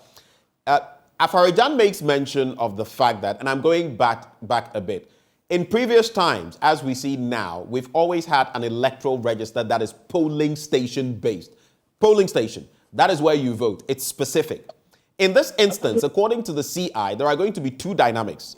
One, each electoral area shall have a voters register consisting of the voters register of the polling stations in the electoral area. That is one. And two, each constituency shall have a register consisting of the voters registers of the electoral areas within the constituency concerned. I don't know whether this is further clarity, but according to the esteemed former EC, he suggests that this could mean someone could vote at both places because there will be sort of a division of the register. I don't know whether you also feel the same way as Asiedun Ketia feels, and then you can quickly react. I think Dr. Afarijan got it wrong. He got it wrong. Yes, he got it wrong totally. The CI that was used during his era, CI 72, if you go in there, the electoral area register is made up of registers from the polling stations, just as Asiedun Ketia said. I mean, there's no difference between polling stations that make up an electoral area and an electoral area. They are the same. The polling stations that make up the electoral area, their register constitute the electoral area register. So where is the difference? This was changed to CI 91. And if you check CI 91, there's no way anybody can go from a polling station where he's registered and go to another polling station because his name is on the electoral area register. Mind you, the Electoral Commission conducts elections at the electoral area too for assembly members. Mind you, they conduct elections at the assembly level, so they must capture the polling stations that make up the electoral area. I don't see anybody going for one polling station and going to the other in the electoral area to vote. We shall see whether we can get further clarity if we hear from the former EC chair. Maybe he's saying something that we've not averted our minds to. But on to any quick reactions you would have per the points made by Asiedun Ketia in terms of the rolling registration. Is that he should go and whip his people to go and register at the National Identification Authority, the NI. You think that is the solution? But they have to be registered by the NIA. That is the solution before they can come to the Electoral Commission. So my advice is that he should whip them to go and register. Hitherto, he had whipped them not to register, and now he must whip them to go and register. Period. He gave the context to that. Did you hear him? And they must come to IPAC and sort these matters out. They must come to IPAC. We'll be talking about the IPAC end of the conversation later on, but thank you for your quick reactions. Let me bring in Dr. Osai Kwapong. Now, listening to the different dynamics that we have seen so far, of course, talk about the NDC going to the IPAC as well has come up. And then there is also the issue of, like we've mentioned, a lot of people not having the Ghana card, which could create an obstacle for them if they were hitting 18 and getting ready to vote in 2024. Listening to the General Secretary of the NDC and listening to the Chairman of the NPP's Elections Committee, what do you glean in between? I think the dynamic you see going on is something that we tend to observe in our political spaces, which is that in my observation, there's a fundamental issue of trust in the Electoral Commission as well. Over the years, and I don't know the trajectory that brought us to this point, but in my opinion, it seems that our two main political parties have come to believe that their fortunes or otherwise in election is a real function of two things. the voters register, and the actions or the inactions of the electoral commissioner.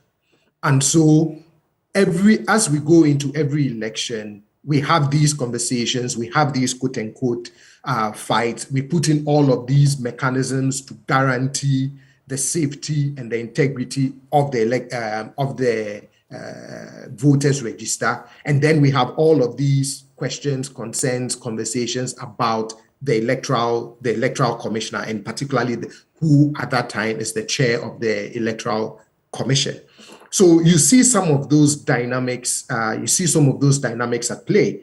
Any fair-minded person would also tell you that whenever you observe our political dynamics, you tend to see that the ruling party, tends to back the decisions, or at least demonstrate some kind of support for decisions that are taken by the EC, and you tend to see some questions, concerns about that being raised by the opposition. What do you think the implications? You can see. What do you think the implications of that, are? Is it to say that every ruling administration, in a way, manages in a way the Electoral Commission, for which reason they are always in support of it? Because, like you're saying, that is a trend. And maybe what do you think we can do? Some have suggested that we shouldn't have the executive appointing the EC bosses.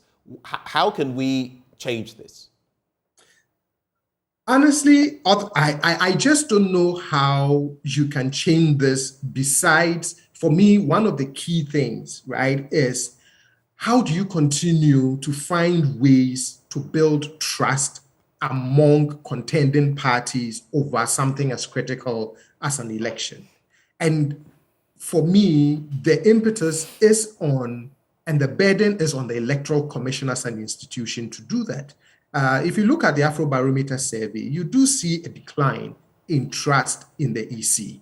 And so for me, it becomes a signal for the EC to every so often engage in points of reflection that says, are some of my actions and inactions, even if well-intended, fueling some of these, suspicions and trust? Because when you're the referee for something as critical as an election, the last thing you want is, these hangovers of mistrust, even if your intentions are clean. I was on Newsfile with Dr. Serbo on Saturday, and I really understood all of the mischiefs that he says. He says, look, the political parties have been contributing to some of these challenges, and so this is just an attempt to try and help and cure some of those mischiefs. So I really understood his point. My only contention, again, is that in administrative procedures, there are unintended consequences, there are unanticipated situations.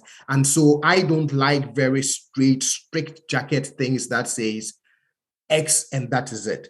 That are there permissible cases under which you can reasonably make certain exemptions, so long as it doesn't violate the letter and the spirit of the law. But when you look at the conversations and the points raised by both the General Secretary as well as Mr. Peter McMenu, you do see some of the political dynamics that we tend to observe as we get close to the election. Let's talk about some of those political dynamics. So 2 quick ones, and then we can move on. So the bit is that moot question: does the Ghana card determine one's citizenship? That is the question.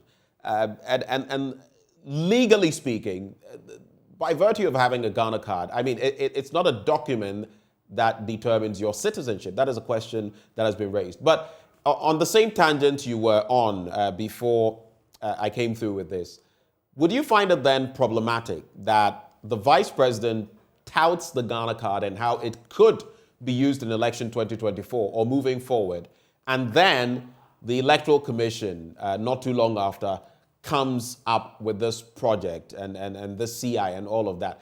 Is that part of the problem, and should the political actors beware of such actions?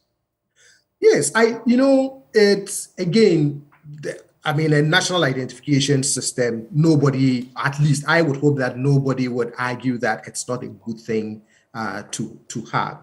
Sometimes timing is also key in some of these administrative decisions that an institution decides to make. So again, my contention is that, look, you are 2 years away from an election. We are not talking about a static number, because I hear the narrative that, there are about X number of people who don't have their cards yet. And if we've been able to issue so many cards over the last 4 years, then just the small number left, we can do that in the next 2 years. That's not a static number, because between now and 2024, people will turn 18. People who were already eligible and never registered to vote may now decide that they want to vote. They want to register to vote for the purposes of the 2024 election. So again, for me, until you have that fully regularized functional system, are there reasonable, acceptable ways in which you can let an eligible voter, so long as they can demonstrate their citizenship, register to vote? And again, there was a report after a registration exercise a number of years ago. And in one of that report by one of these international observers, which, Dr. Sebo, I shared his opinion on Saturday, was that it's an extension of, the fights that our two main parties also have, right? Which is, it's a numbers game. And so there's always, what are the implications of this? Does this advantage one person or another? Yes, I understand the fundamental issues of, fairness and, voting justice and all of that. But I think built into that narrative is also, are these things going to disadvantage one person or another? And you don't want a system that disadvantages people when it comes to the question of voting. Will go before Parliament. The dynamics of Parliament is very different. Hopefully, through the legislative process, some acceptable amendments can or would be made, and all of that. I hope this doesn't end up in court, but I think Bobby did say that someone may have to seek even interpretation of these things. I tend to cringe a little bit when everything becomes a legal contestation for a court resolution. I think that there are administrative processes that we can use to sometimes resolve some of these contentions. Bernice, so let me just find out from you briefly with this National Identification Authority Ghana card issue. So people registered their cards. I remember I had to go through the process, and then now we were told to re-register with the Ghana card. There was some pushback. We know the politics of this, but like I always say, there are genuine concerns. People have genuine, legitimate concerns with their Ghana cards. Now we see this being thrown in, and so the communications minister says, look, I'm not going to extend the SIM re-registration, and then comes to say, well, she had to, what word did she use, Benjamin? Very reluctantly. Reluctantly postpone it to September. Now the EC is coming to say, no Ghana card, no vote. Do you get a sense that citizens are being compelled to get the Ghana card by all means?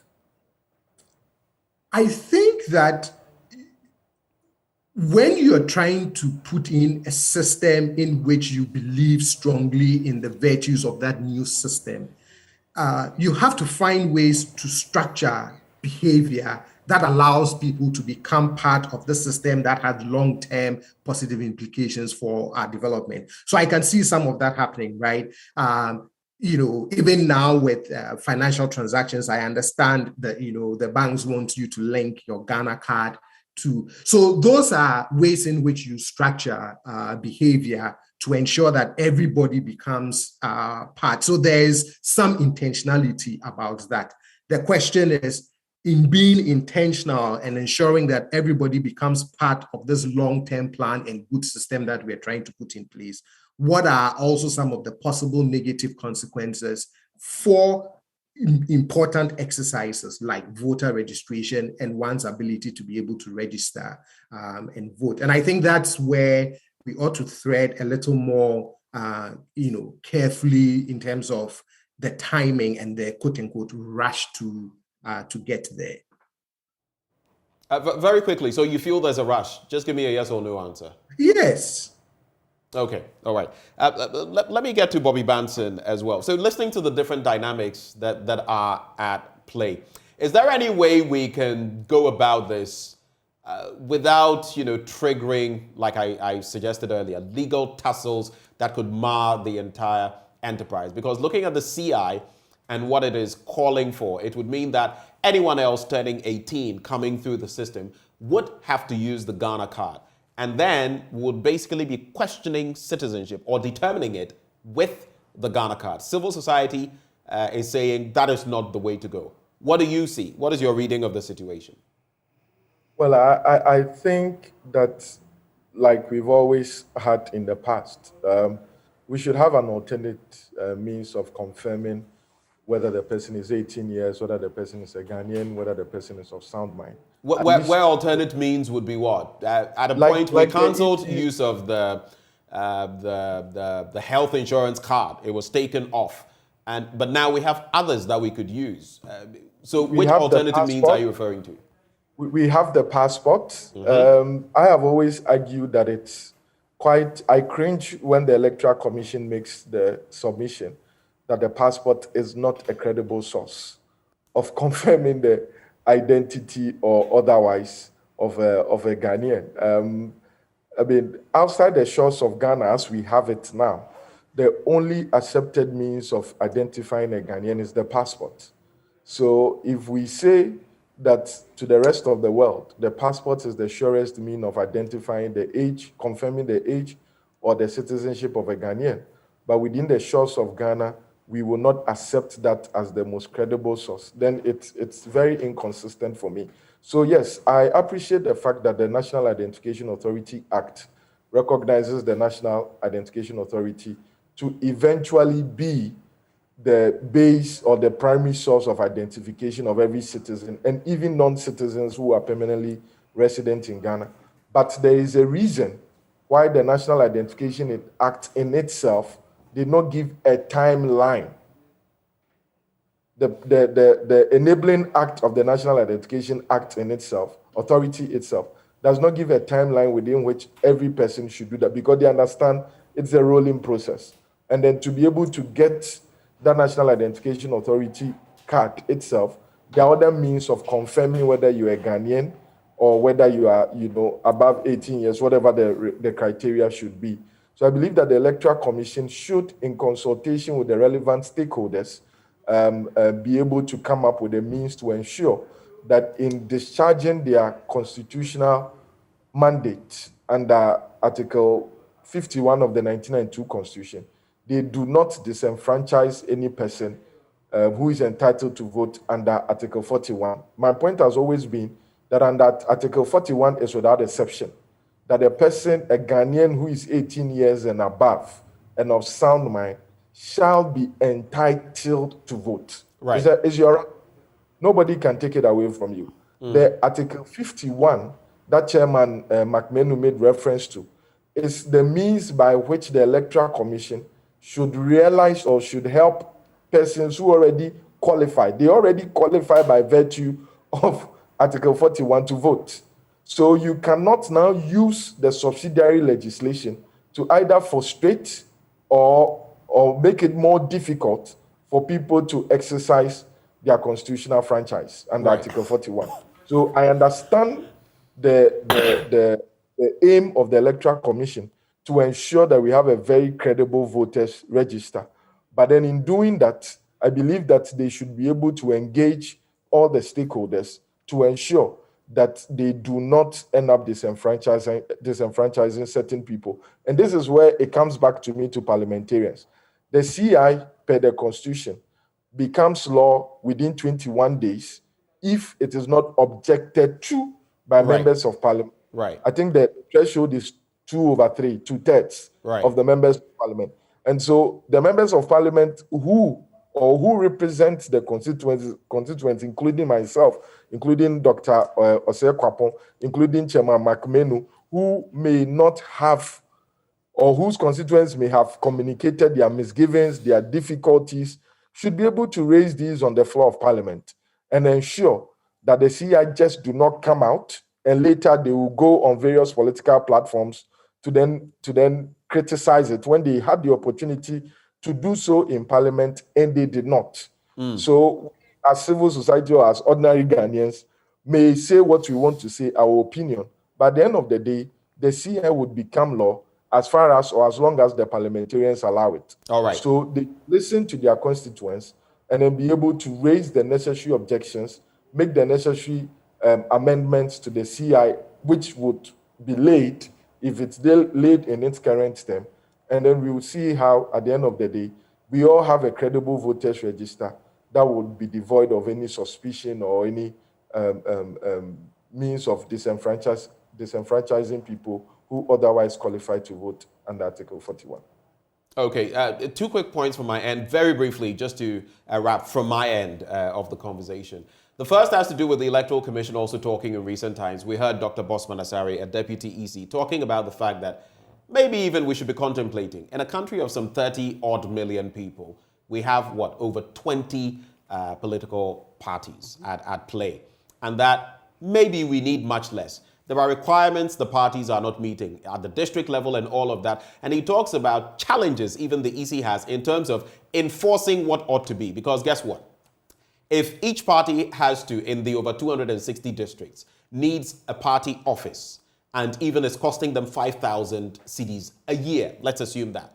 What are the dynamics? How many of these political parties can actually afford that? What is the way forward in that direction? Should we be lean, mean, and say, if you don't qualify, that is it, we're cutting you off, to trim down the number of political parties? And secondly, to Asiedun Ketia of the NDC, I think I'll start with you on that point. And then secondly, is the NDC willing to go back to IPAC to address some of these challenges you're facing when it comes to the Electoral Commission? So those 2 quick questions, but the other one to all of you very quickly. I'll start with you, Asiedun Ketia.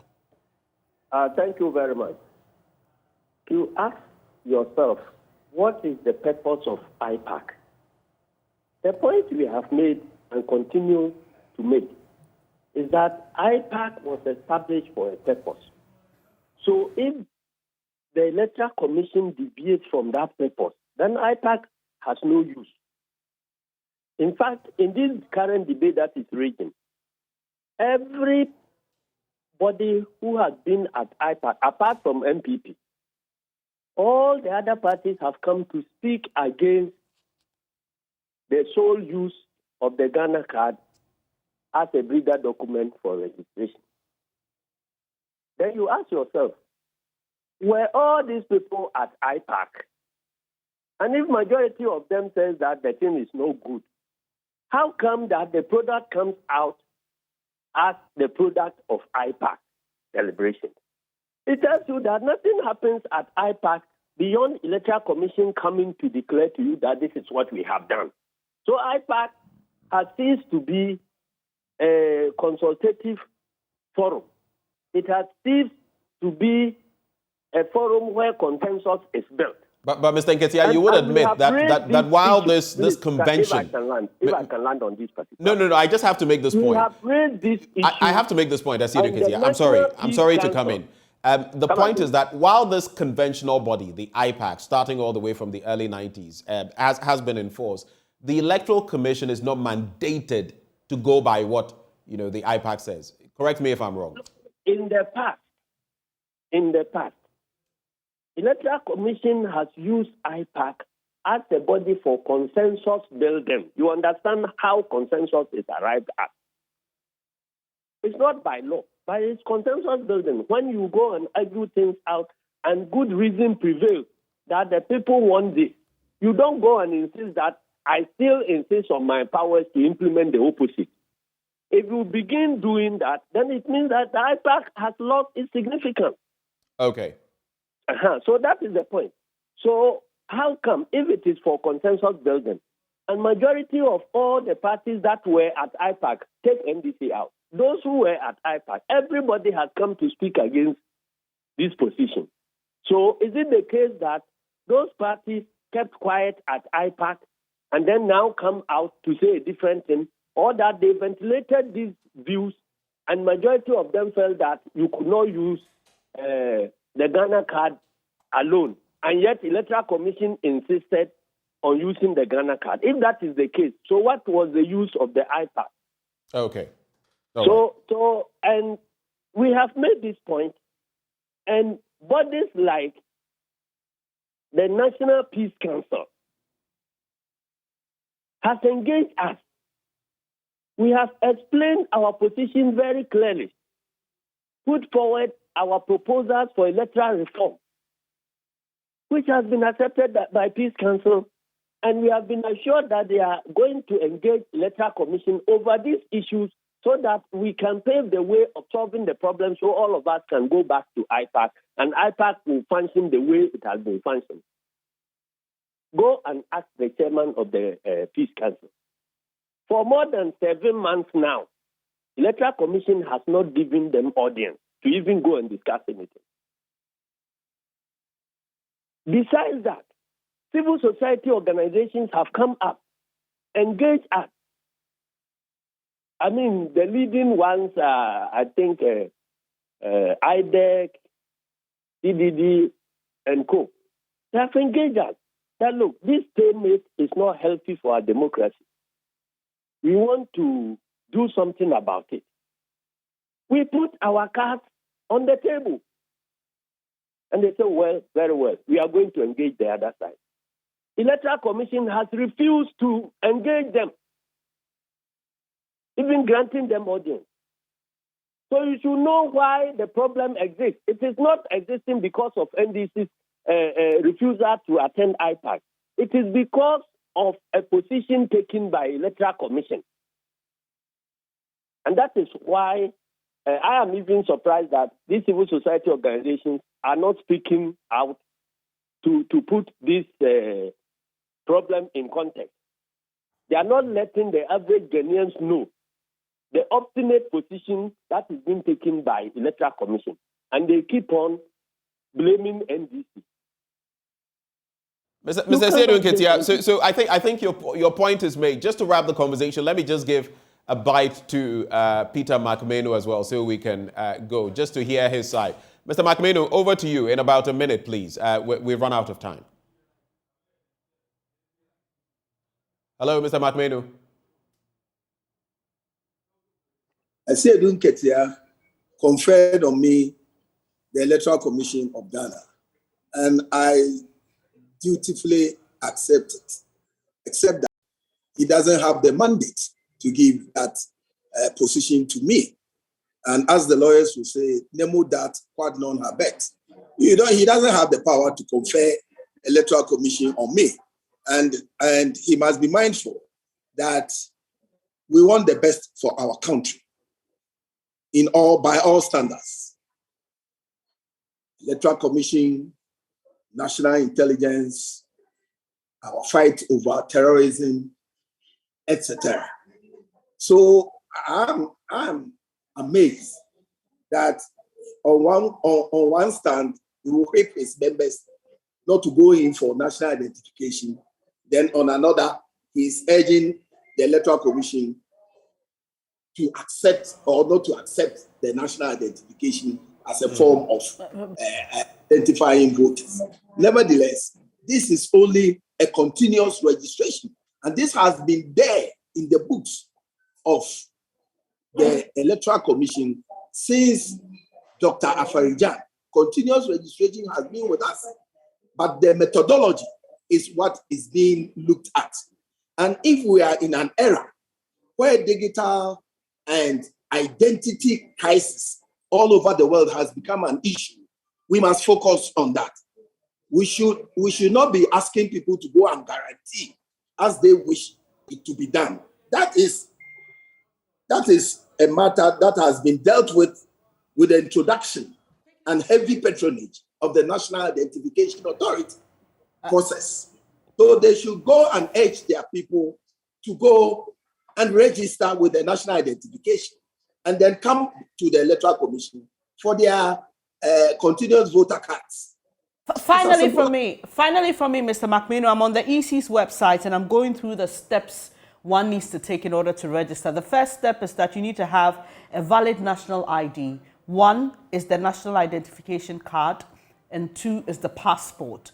So what's the big deal now? Why do we want to scrap the passport? Why should it only be the Ghana card? I think that's the question. We are doing a new constitutional instrument. I appreciate that, but I'm saying what is wrong with the passport? For the continuous voter registration. And it harmonizes this one with the incoming new voters who will join the existing register. Who will join the existing register. Okay, Bernice. Thank you, sir. All right. So my word is that we should not make a big case out of this. This is nothing. This is nothing. It's just to make ugly noises. As far as my question has not been answered. This is the EC's website. We have the Ghana card and the passport. What is so wrong with the passport that we are now taking it out to make it no Ghana card, no registration? The EC is moving forward with the continuous voter registration, and they are harmonizing both the passport and the national ID. In any case, if you go through the registration, I think about 85% use the national ID, and only about 10% use the passport. But even one person is important, isn't it? Even one person is important. I don't want to be answering for the Electoral Commission. Okay. When Dr. Sribo, then you ask him those questions. But if I answer and you give me the title of Electoral Commission of Ghana, I thank you for that. All right, we'll have to wrap up the conversation here. But thank you so much, Peter McMahon, chairman of the MPP's Elections Committee. We also had General Secretary of the NDC, Johnson Esiedun Ketia. Thank you, sir. We also had joining the conversation Bobby Banson, a lawyer, and Dr. Osai Kwapong, a CDD fellow. Bernice, so this is how far we've come with these conversations this morning. I know this banter will continue as far as the Ghana card is concerned and as far as IPAC is concerned as well. Time will tell whether or not we'll see the NDC back at the IPAC. But on that note, we'll take a bit of a breather. When we return, more critical issues we'll be discussing on the AM show. Stay.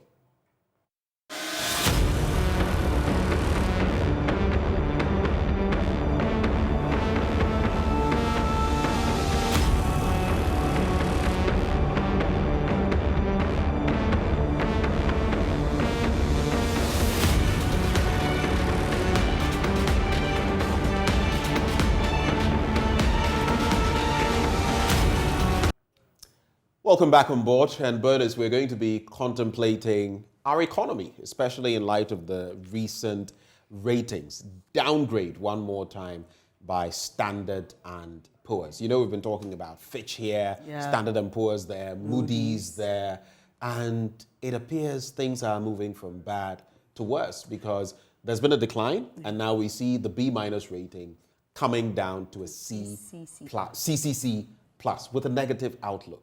Now, when you hear negative outlook, it definitely cannot be good. But what are the dynamics? Yeah, but Benjamin, once again, I mean, considering all the conversations we've had on the economy in times past and what we were told to expect things to get worse before they get better, I'm not surprised. But people like Bright Simmons think that, well, we could have prevented this. He says government didn't listen. But like you said, we'll be exploring the issues further. We've been joined by Professor John Gachi. He's Dean of the UCC School of Business, and Professor Lord Mensah as well. And thank you for your time, gentlemen. He's a lecturer at the University of Ghana Business School. Thank you, Prof. and Prof. Gachi and Prof. Mensah for joining the program. So, I mean, I set this off with Benjamin by saying that we had spoken to some analysts just at the time when Ghana was engaging the IMF, or we started our engagements with the IMF, and when there began to be complaints about inflation, about the cost of living, and we were told that things will get worse before they get better. Considering this recent rating, let me start with you, Prof. Gachi, from S&P. Would you say this falls in line with that prediction, or, like Bright Simmons suggests, we could have done better with this particular rating? Thank you very much.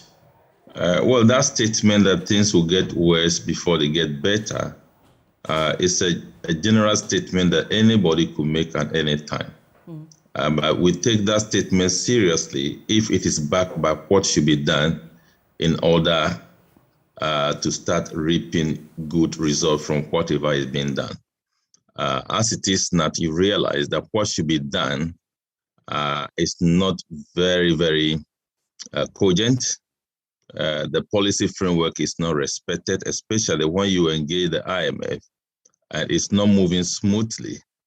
Then the trust and the confidence that you expect to benefit from, that becomes questionable. And that is the case of Ghana right now. So I don't think that we are just going in line with that statement that has been made, but we need to check what we are doing that will actually give anybody the confidence.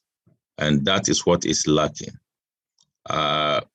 If you come to the rating by S&P, if you look at the 3 credit rating agencies that have been working with the Ghanaian economy, you realize that S&P is a conservative one when it comes to rating Ghana. So for S&P to give you this rating, it means that indeed things are precarious. So that is what I can say for beginning. Let me come to you, Prof, for your initial comment on this particular one. So I'm quoting Bright Simmons in that tweet where he put the S&P's downgrade of Ghana plus his own comments on the matter. So he says the government of Ghana was told that if it failed to signal more forcefully to the market its intentions to aggressive fiscal consolidation, such conduct would trigger another downgrade. So sad that it refused to listen. Do you see this as the problem of this government? Look at the IMF, for example. Here again, right on this platform and on Joy FM, we heard from experts who suggested to government, go to the IMF. Government said we wouldn't go, and then things got worse, and eventually we went. When it comes to managing this economy, there are those who say it appears we are confused, we don't know where we are going. Prof Gachi has just said there doesn't appear to be a plan on how to remedy the situation. Would you say that we are where we are because this government hasn't listened? Yeah, I mean, well, clearly, if you look at what is happening on the grounds, it speaks about the government's posture every now and then. I mean, the posture of aggressive spending. We started engaging the IMF, and I'm not surprised with the downgrade by, S&P. You realize that somewhere in February, when other rating agencies, Fitch and Moody's, were, S&P never came out with any statement because the outlook at the time for Ghana was very, very hazy. And as a result of that, they never came out with any, kind of anything when it comes to degrading. But let me tell you that the budget review that we had still positioned the government as a government that wants to spend. There was no signal to indicate, any serious expenditure cut. We saw some few ones, but then in the end, we're in the same, space where government want to spend unnecessarily more than, what it can generate. And that posture, I always say, is an aggressive posture and never gave any good signal that indeed the desperation for borrowing is going down or not. So effectively, I would tell you that, yes, indeed, government never gave any signal in the budget review that the intention to borrow has reduced or not. So to me, I'm not surprised with this downgrade. And looking at economic indicators on the ground, Like you take, for instance, somewhere in February, we're recording inflation around 12%, 14%. Now look at inflation. Inflation is turning out to be around, almost 30%. And even household inflation is more than that. And then if you take the foreign exchange, which obviously will determine government's ability to, satisfy its debt obligations on the international market. The exchange rate is, going up every now and then.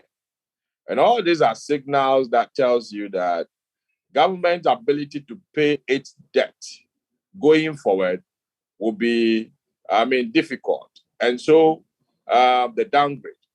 Now, if you look at the history, you realize that government has been adopting the lazy man's approach of managing this economy, which I always say that, going to the Eurobond market to borrow has come to replace our export-oriented policies. So policies like, 1D, 1F, making sure that at least we export more or we diversify our export.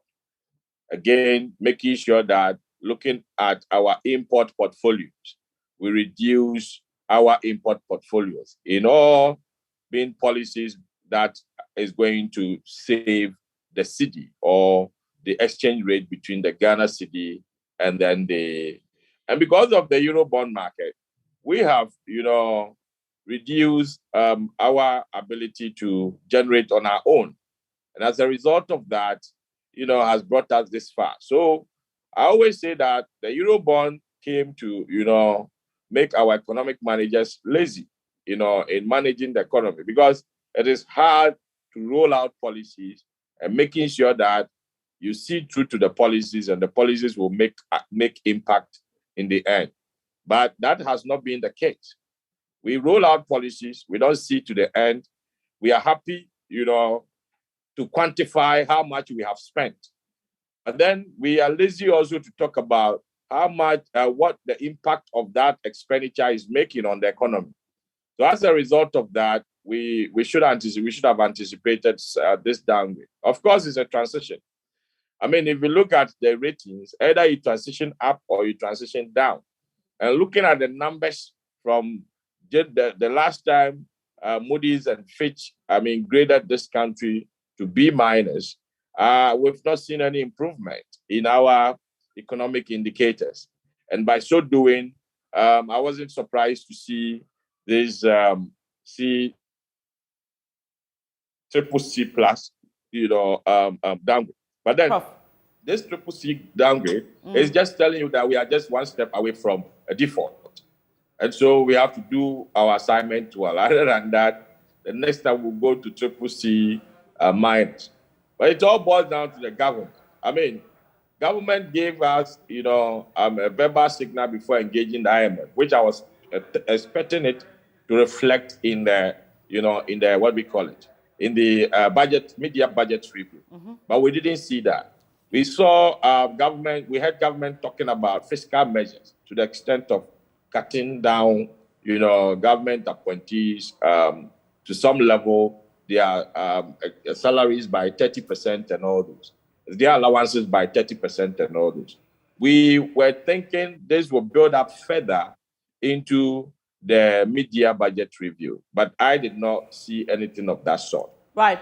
Even if I saw something of that sort, it was very, very, marginal. And then also let's look at the revenue enhanced measures that government was trying to put in place. All these things are things that are falling on rocks. I don't know whether it was the projections that we did not do right, or it's just Ghanaians who are not prepared to. Right, Prof. So in S&P's report, can you hear me, Prof? Sorry. Yeah. Sorry. Hello. Yes. Can you hear me, please? Yes. Can you hear me, please? Yes, we can. In the report by S&P, it stated that the COVID-19 pandemic and the Russian-Ukraine war magnified Ghana's fiscal and external imbalance. Magnified. So it didn't necessarily cause it. But we don't see an end in sight to the Russian-Ukraine war. For COVID-19, thankfully, we are largely out of the woods. So while we deal with the situation here and focus on the impact of the Russian-Ukraine war here, the IMF deal hasn't been established. We haven't yet concluded our talks. We don't have a deal. So what can government really do to prevent us from getting to that point where you just spoke about going into default? Hello, Prof? Yes, I mean, for now, it has to be... yeah, hello, can you hear me, please? We can now. Can you hear me, please? Yes. Yes. For now, it has to be aggressive measures. I mean, which I know for political reasons, government knows Ghanaians will not be happy, but we have no choice. You see, IMF, approach to IMF, we did not approach IMF as if we are in need of help. We approached IMF as if we just needed, a push to come out of this economic quagmire. But I saw it not to be just a push. I mean, I had the information minister talking about balance of payment support that we need. It's not just balance of payment support. It goes beyond that. And so I'm expecting the government to come up with aggressive economic measures, cut down certain levels of expenditures. And I always emphasize that the expenditures that are discretionary, government should relook at it and carefully, drastic measures. If we can come way down about 50% to these expenditures, it should be able to help us in this regard. So for me, we need to take aggressive measures. And I don't know how they're going to go about it because of the political aspect of it. But we should understand that economics and politics goes together. You can't eat your cake and have it. We have to be truthful to Ghanaians that this is how far we have come in terms of our economic indicators, and therefore we're going to reduce some of the provisions we plan giving you. Right. Let me put the same question to you, Prof. Gachi. What can government do now to remedy the situation? Hello, Prof. Gachi.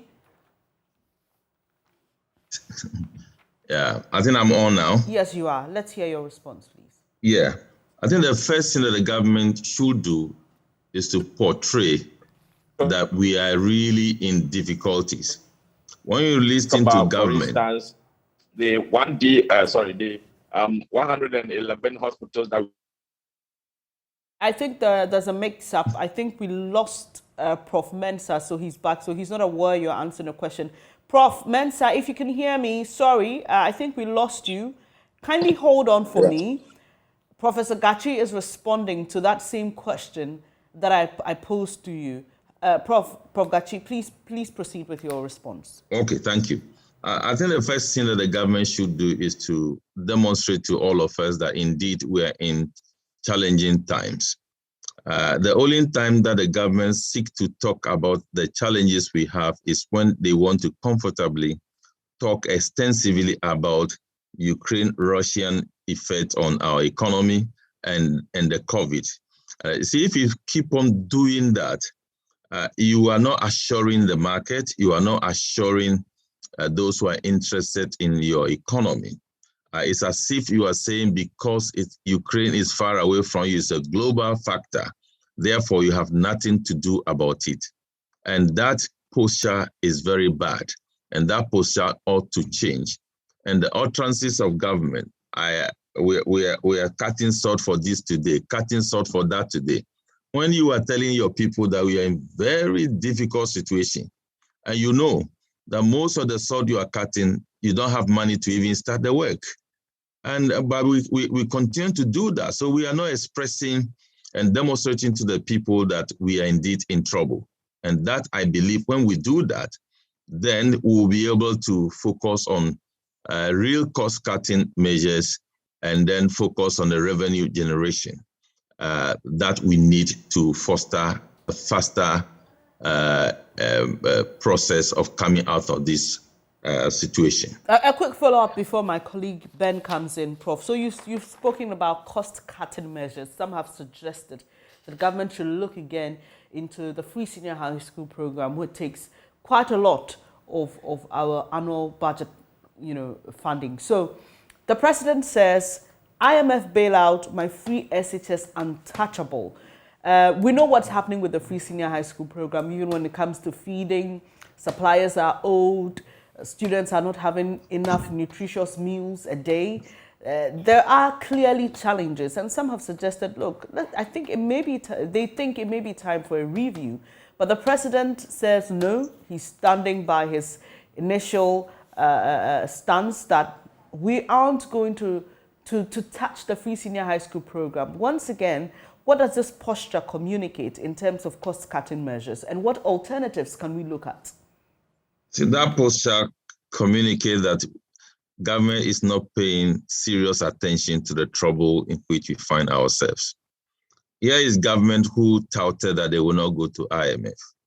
Later on, abruptly, they decided to go to IMF and inform us that IMF will be visiting Ghana to collect data and do an assessment. The day IMF finished that assessment, they put what they believe will be the way forward on their website. Up to today, government of Ghana has not told us what is the outcome of that engagement. The only thing the president and his team keep talking about is my free SHS will not be touched. What did you discuss? Did you say something about the free SHS? Let us know. Of course, everybody knows that the free SHS ought to be reviewed to inject efficiency. Nobody is saying that free SHS to be cancelled, but we all know the rot in terms of the procurement of food and all those things regarding the free SHS. Those things need some review. So you want to go to IMF. Is that the message you want to give us? What did the IMF say about debt restructuring? What did IMF say about the SOE's debt? What did the IMF say about the accumulated arrears? Those are the things that are affecting the economy of Ghana. It's not about whether your free SHS will be touched or not to be touched, but the issues are there. Let the government begin to talk about the issue and rally the public behind them. That is not being done. Let's talk about some of those issues. So you would have Professor Steve Hank refer to our economy or our currency as a junk currency. In fact, GUTA, the Ghana Union of Traders Association, has been speaking to that specific issue in recent times. And it has said that if we're not careful, by end of year, it will be 10 cedis to the dollar, which could then mean that you would require 1 million cedis to get $100,000. There is that issue to grapple with. There are also the other dynamics in the economy. But let's look at the cedi's depreciation and what the traders are saying in this stead. I'll address that question to both of you before we talk about going to the IMF from other standpoints. So when you look at how the cedi is faring currently, is it possible for industry watchers that there would be some stability before the end of the year, whether or not we get an IMF program? I'll start with you, Professor Gachi. Well, that is difficult to say because our reserves have actually gone down significantly. And that is one of the reasons why, with all the measures the Bank of Ghana is taking, the cedi is not responding to those measures. So it's like we are having it difficult to bring about a short-term measure to contain the currency. And as a result of that, the demand pressures on the currency from August ending will be uphill. And we don't have supply of the currency to accommodate that demand, especially for Christmas. So these are the realities about the currency.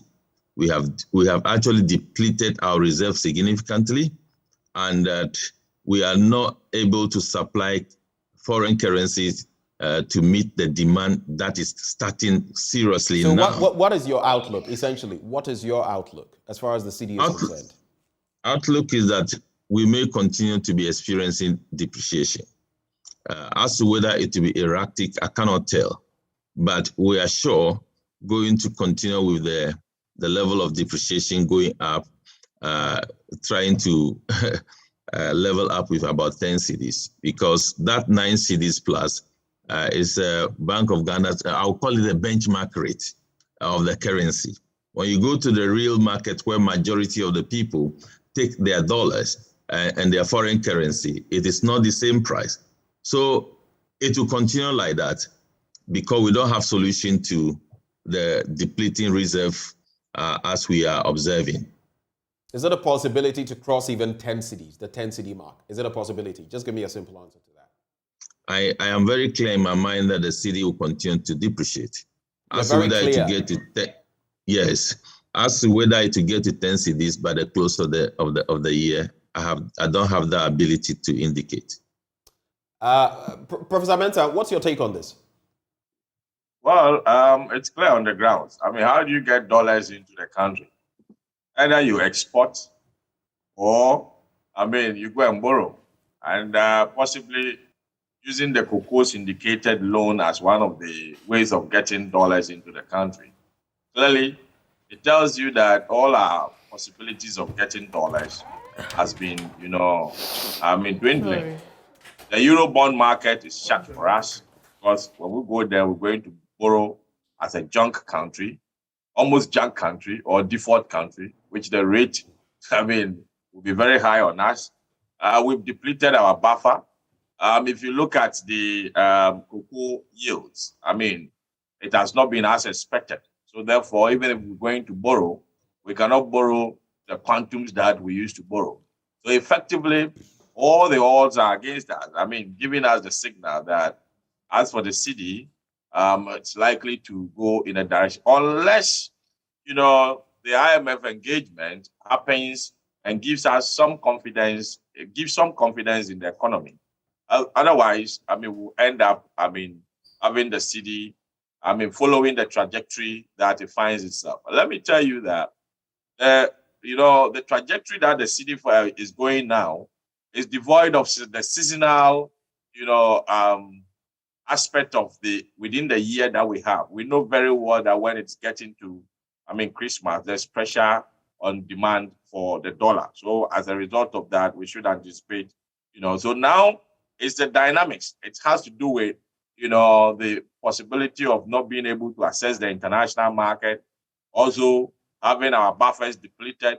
They are the structural ones causing this, upward swing in the cedi against the dollar. But we'll get to a point where the seasonal, demand will set in, which is getting close to the Christmas, where about 3 months to Christmas, where it is expected that, our imports have been an import-driven economy, businesses are going to stop buffer, and so they will start demand, and that will come with its own pressure. So if you ask me where we find ourselves now, which is about almost 9, we can cross, the 10. But then in the end, beyond that, our engagement with IMF will determine whether we'll have some stability or not. Let me shoot this question to both of you as well. A former, member of Parliament, also member of the Finance Committee of Parliament, Dr. Mark Esibe-Yeboah, who is of the stock of this current administration, the MPP, has had a lot to say about the bigger economic crisis and going to the IMF. So just contemplate this, gentlemen. We have a situation where our government is spending about 37.5 billion on salaries alone in just a matter of 6 months.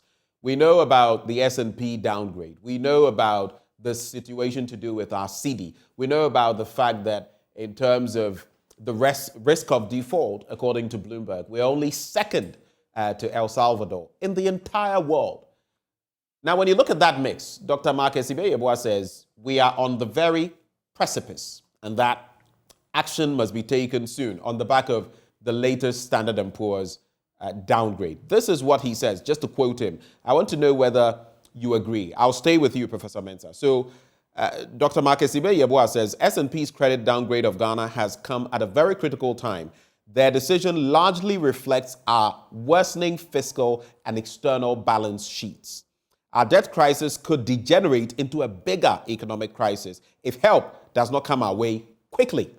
We need to tie down a fund program as soon as practicable in order for us to be able to restructure our debt. And he says food for thought.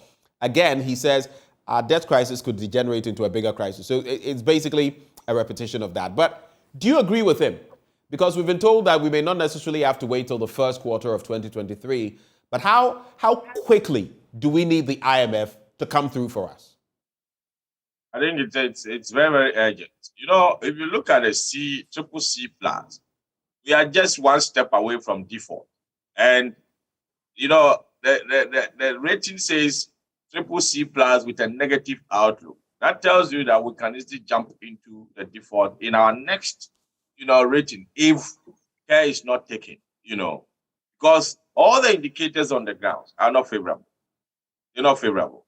And so the posture that we give to IMF, that we just coming in for balance of payment support, and that we are not, you know, in dire need of any economic restructuring for kind of a prolonged IMF engagement, was never true. And so effectively, we thought maybe IMF would just come in and then give us some rescue. I mean, be it a hard kind of, inflows through some kind of facilities that they will give us, or through a soft, you know, kind of credibility that we'll get from them to have access to the international market. Well, here when IMF came in, they gave the signal to Parliament that, you know, they should go ahead, the two parties should go ahead to approve the 750 million loan that the government wants to borrow from the syndicated market, from the banks. And clearly it tells you that, yes, if we don't, you know, do something about it, it's going to degenerate into something different altogether. Because for an IMF who is coming to rescue your situation, advising you that go and the two parties should come together to go and borrow, it tells you that in the immediate term, we need certain, you know, buffer level to survive or to keep this economy. Okay, so Prof, very quickly, how much time do we have? Let's say, I mean, there was the caution earlier, go to the IMF. We didn't do that. We now have. But how much of a window do we have? 2 weeks, 1 month, 2 months, 3 months? What do you think? Our next interest obligations will be somewhere December, interest payment. So right. I'm looking at a situation where we can get an immediate support so that we can meet, you know, our interest payment in the next 6 months. So effectively, if you ask me, within the next 3 months, we should get, you know, an inflow of the dollar. All right. Point made. Let me bring in Professor Kachi on that same point, and it's a wrap. Prof, over to you.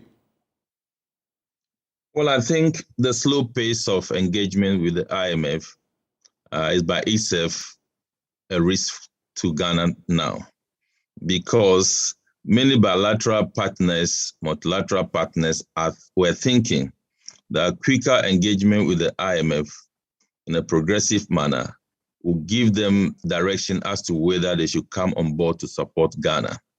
The delay means that they are also delaying. They are shying away. So we don't have any bilateral partner to come on board now to cushion the kind of situation we find ourselves in. All because government is not forthcoming with, if I may say, the truth about the Ghanaian economy. The 750 million is largely to ensure that we don't default and we are able to shore up our reserve somehow. But if you look at what the Bank of Ghana has pumped in over the past 3 months, over the past 6 months, it's not anywhere near the 750 million. It was wiped away. This one too will be wiped away. So continuous delay in coming to a conclusion with the IMF program has become a very big risk for the economy. Well, a crucial point made there. This is where we'll have to hang up the conversation. But we're grateful that you took the time to join us, Professor John Gachi of the UCC Business School, and of course, Professor Lord Mensah of the University of Ghana Business School. Gentlemen, thank you so much for your time. But we have more coming up on the show. Yes, we do, Benjamin. We do have more. On Wednesday, there will be the Graphic Business Stanbic Breakfast Meeting, and we'll be back to tell you more on what to expect. Do stay.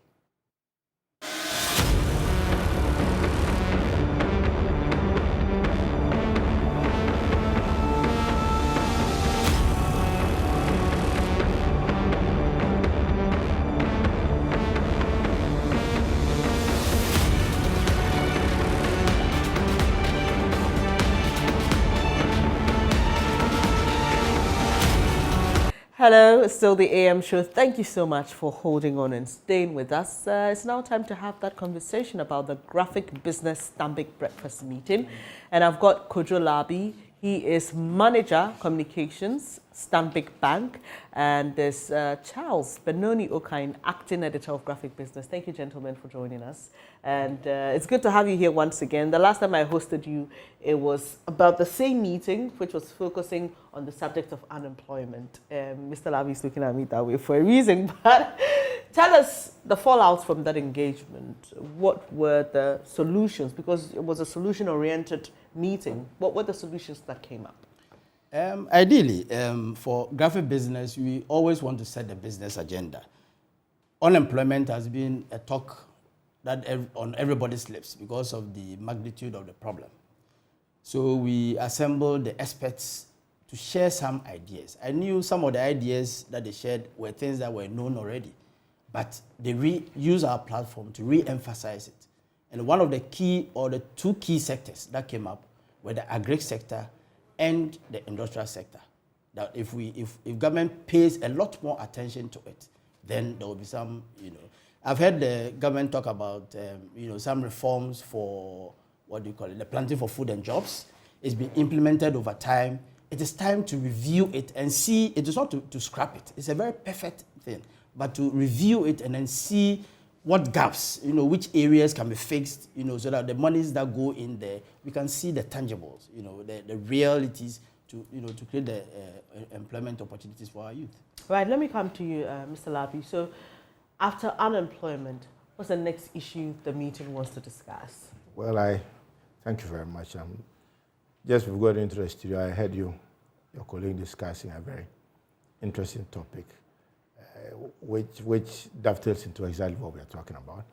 Our theme for this time is, this edition is living within our means, an imperative for economic success.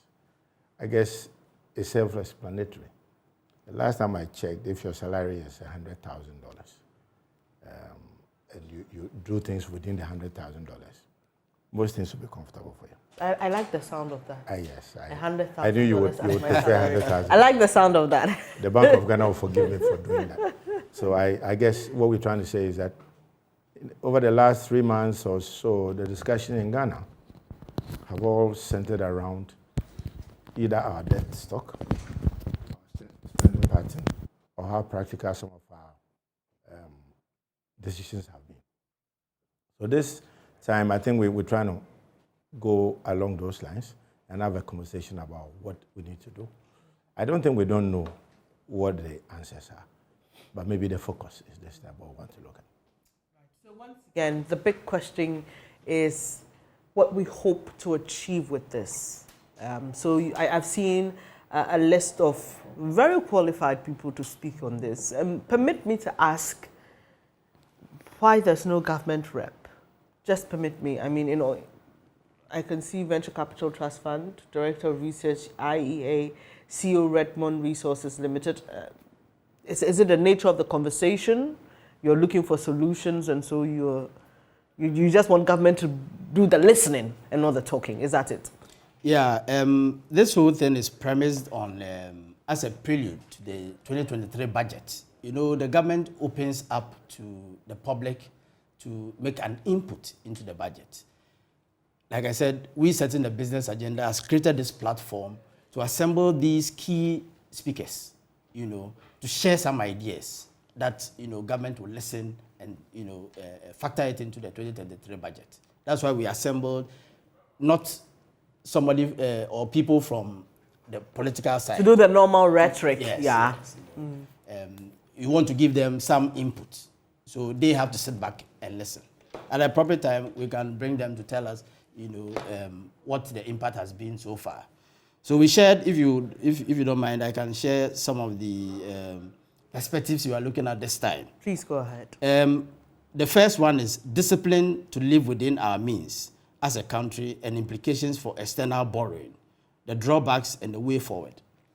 This topic is going to be tackled by Dr. John Kwachi of the IEA. He's a very knowledgeable person. He always predicts and advises before government comes up with any policy. That's why we brought him. Now, we also want to look at industry. They are the ones who always call for tax reduction, and they have a reason for pushing their agenda. So we also want to bring them on board to tell us a few things about what they expect. So Dr. What do you call it?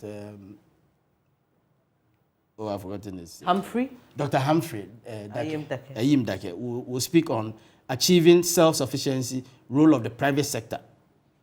And then for the real sectors, we are looking at sustained growth by financing the real sectors within, while cushioning the vulnerable. And we are looking at Hamdia Ismaila from the Venture Capital Fund, who will speak to that topic. So these are three main areas where we feel that when we make an input, it will help in finding solutions to our dire situation we find ourselves in.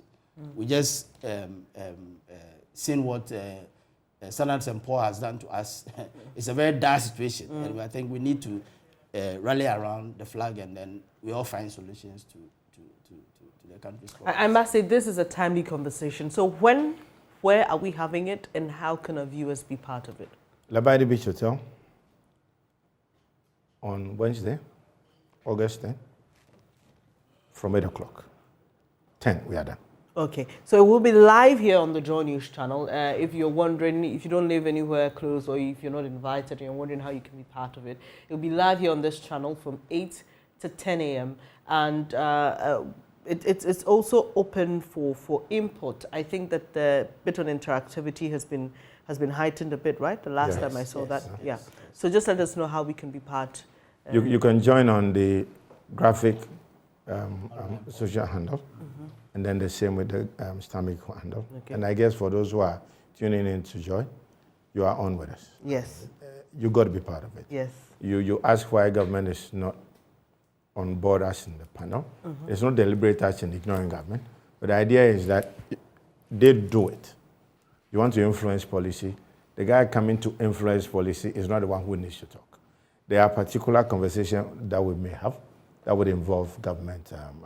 The last three or so, I remember there was a minister on the panel, but this is a bit different. That's how it comes. So we are not ignoring government, but we want them to hear what those who want to influence policy want to do.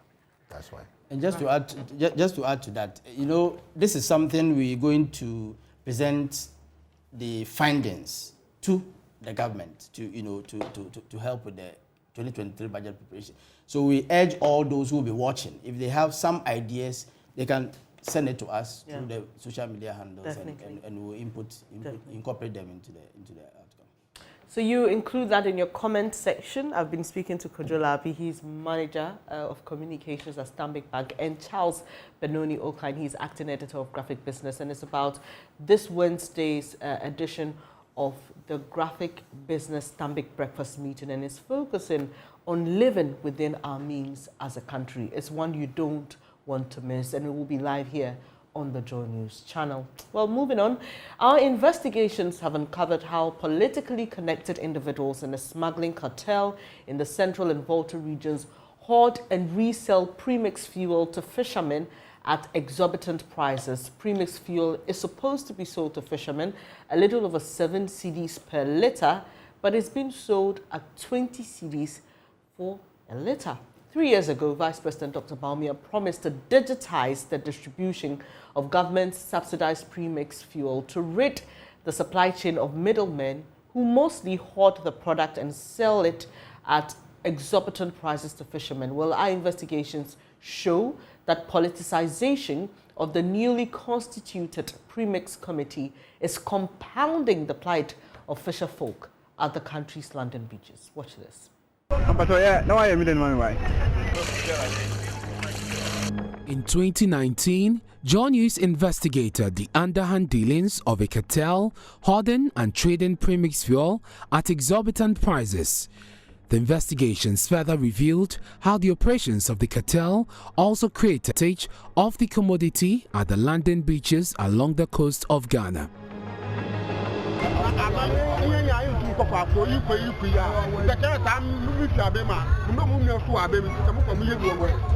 The management of the premix supply and distribution is not only an issue of livelihood, but a political one that caught President Akufo-Addo's attention to make a firm promise of reforms and the introduction of new moves aimed at resolving the problems. Given efficient distribution of premixed fuel, we will continue to use the premixed fuel tracking system and audit landing beaches measures which have ensured that since November there's been no report of premixed diversion.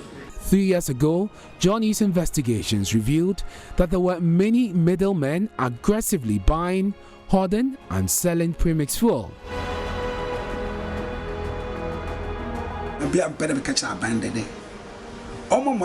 Because you won't go far or landing beach no do my one a big cry about electricity. I mean, big or child or classroom teacher no what now but two premise no turn my hand.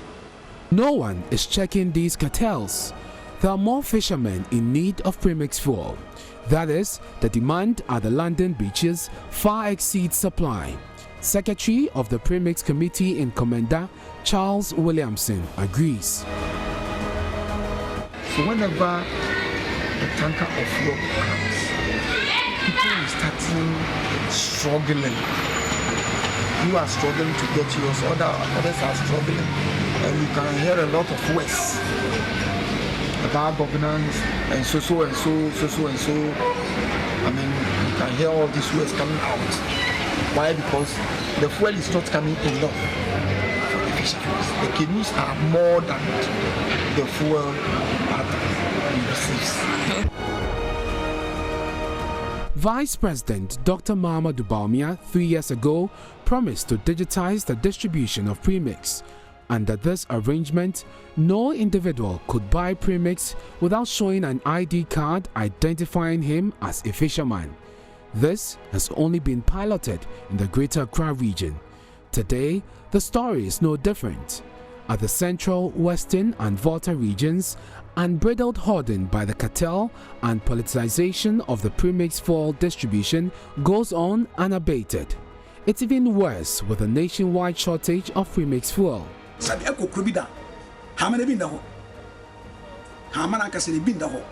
But petrol This is not the only burden weighing down the fisher folks. It's the politicization of the Premixed Committee and the hijacking of the premixed distribution by persons perceived to be affiliated with the governing party. A former member of the Premixed Committee at the Voja Landing Beach, Moses Inchuga, confirms this claim. It happened. I remember one Mr. Is a government appointee, I can say. Sometimes when a fuel come here, he used to come here to monitor. But before he realized, he placed order that I'm so and so. They will give him 30 yellow containers, sometimes 40. They will not take it away that time. He will keep it with someone in the community. After the one we receive finish, he will start selling his. The administrator of the National Premixed Secretariat, Nana Asari, says laws frown on the politicization of the Premixed Committee. He says the Secretariat will probe into the claims. There are laws governing these landing beaches. You can serve for 2 terms and renewable just 1 term only. These are basic laws that have been passed by Parliament. Nobody has the right to circumvent what is written in white and black. But contrary to this claim, Kweku Wisdom, a member of the current Premixed Committee in Voja, says he was appointed to the committee based on his affiliation with the governing New Patriotic Party. He has been a lotto forecaster for the past 3 decades. I'm the time I'm holding, I've been fishing with my uncle. Oh, okay. But now you don't fish? No, I'm not going because of my health. Okay. I have to talk them the way they will manage and they will receiving the premise. Because we are the old member for MPP, but how we are not getting anything from them. That's where this MNC put me there. Ghana's fishing industry is on the brink. Depleting fish stock as a result of illegal fishing is killing the sector. This has implications for food security and the livelihoods of thousands of fishermen. The situation with the management of the premixed fuel worsens the problem. However, the promises made 3 years ago have not fully materialized. The middlemen have taken over the distribution of premixed fuel. Only time will tell whether the digitization of distribution of premixed fuel will solve this difficult problem.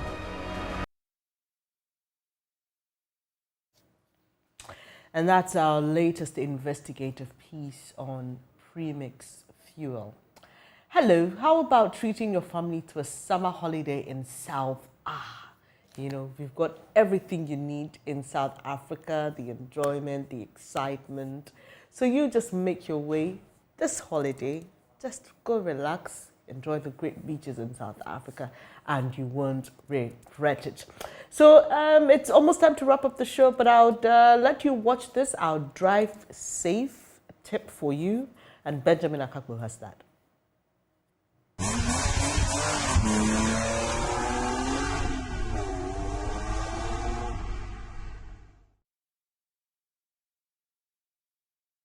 Welcome to another insightful installment of Drive Safe, where we learn how to drive safe, what to do on our roads, what not to do on our roads, so that all of us can prevent the carnage and stay alive, basically. Now, we're going to continue from where we left off the last time. But right before we get into today's installment, though, so you think you know. How much do you know about road signs? Well, look at this road sign and let's find out just how much you know. Now, at the tail end of today's segment, we're going to give you the correct answer, and you'll find out just how much you do know. Right, so let me start it this way. A lot of us have been using parking lights to drive. It is so wrong. You don't drive with parking lights. Parking lights are made for parking purposes, and the law says that if you park your vehicle in an unlit area, then you can use your parking lights for other road users to know that I have parked my vehicle and therefore I'm not moving. Parking lights are so small. And the law again says that from dusk to dawn, your lights must be on, and it is talking about your headlights. Right. Now, in other countries, we have what we call the DTRL, daytime running lights, okay? Which means that when you start your vehicle, your lights will come on. Now, these are vehicles that are coming from, let's say, the United States and even Europe now, where you have weather challenges, where weather can change at any time. Okay, so we have a DTRL, it's a daytime running light. You start your vehicle, your lights are on. When it comes to Ghana, the commercial drivers, you know, get to see the electrician to say that there's a problem with their lights. When they start the vehicle, it is on. But no, that is automatic. We must leave it. Now, the daytime running lights are even lower than that of the dim lights that we see. And so you can drive with it. That would not blindfold anybody on the road. And it is good if we all have it, because the law again is saying that we must see and others must see us. For instance, if you have the DTRL fixed on your vehicle and then you are traveling somewhere around the Ibri Hills in the evening, in the morning, and all of that. Right, it's easy, okay, to drive through the fog, and sometimes it's even it's even so difficult for others to see that there's a vehicle coming. So that's the purpose of the DTRL. But then again, I said no extra lights must be fixed. So those who have fixed all those extra lights must be clamped down. They must You're talking be about extra lights. How many lights, basically, on the frontage of a car, from the side to the front? How many lights maximum should we have? So you have the headlights made up of the dim, which is a pair of dim, and then you have the highlights, which is also different, a pair of highlights. So you have two left, two right, okay? But when you switch on one, which is the dim lights, okay, 2 of the lights will come on. And then you have the fog lights. So we have 4. We have the fog lights for other vehicles, okay? And the fog lights doesn't throw up, it throws down below and then your sides, okay? In other cases, you can even see the whole side of your vehicle. And that is okay, that says the law. The type of lights that you're using is what I mentioned. It's either the halogen lights, and it's being calculated. Some are 60 watts, okay? And I mean, that's the maximum. You can't go for a 100 watts bulb. Now, those 100 watts bulbs are used in showrooms, and it doesn't come out. Right. So are there differences here when it comes to the countries as well? You know, the road regulations differ slightly, though there's an international convention, if you like, but they differ slightly. So, for example, like you were saying, when it comes to other components and what may apply in the EU and all of that, are there any differences here when it comes to the wattage of these lamps, and maybe when they come into our country, our jurisdiction, are there any things that people should be doing, or we should just leave them as they are? Leave the vehicle as it is by the manufacturer's specifications. Now, in the showroom where they want to display maybe a vehicle for you to purchase, right, they have maybe 100 watts to see, for you to see, you know, that this vehicle has this lights and so on. But we call them showroom lights, and they are not meant for driving. And that is why when you go to a place so it like... means when you purchase the vehicles, these are taken off? Yes, these are taken off. If you are purchasing a vehicle, it runs through a whole complete regulatory system. I am quite interested in that, because you see big trucks in the country, and then they have fixed almost 10 lights, especially when they are traveling on the highway, right? That is not allowed. Let's talk about the lights. You mentioned, is it HDI?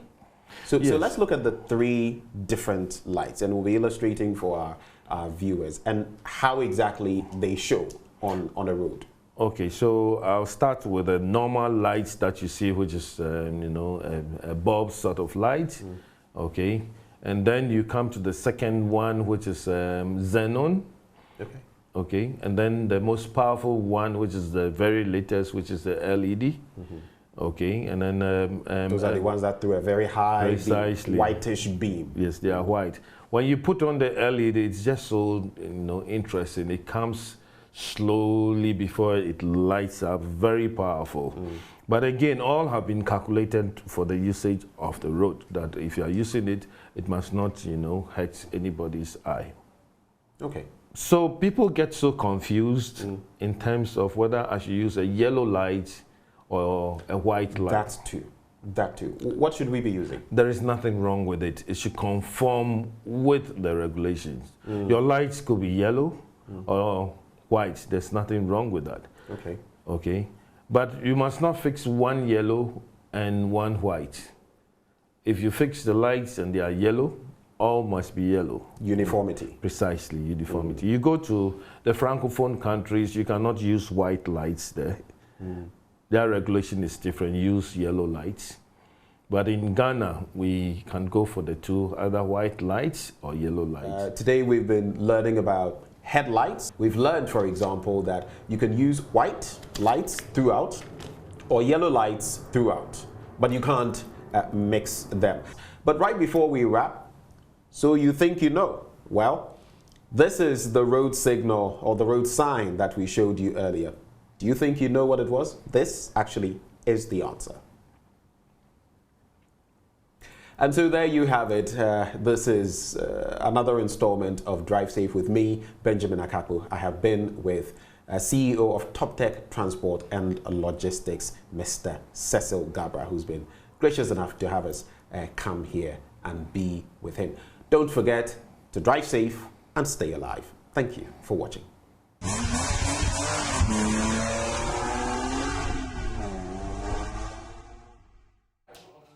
Well, that's how we wrap up this edition of the AM show. Thank you so much for making time to be with us. I don't know if I'm the only one who realized, but your cheeks looked rosier in there. We have to get you back to those rosy cheeks. But from Ben and myself, it's goodbye. Do stay. News Desk is up next.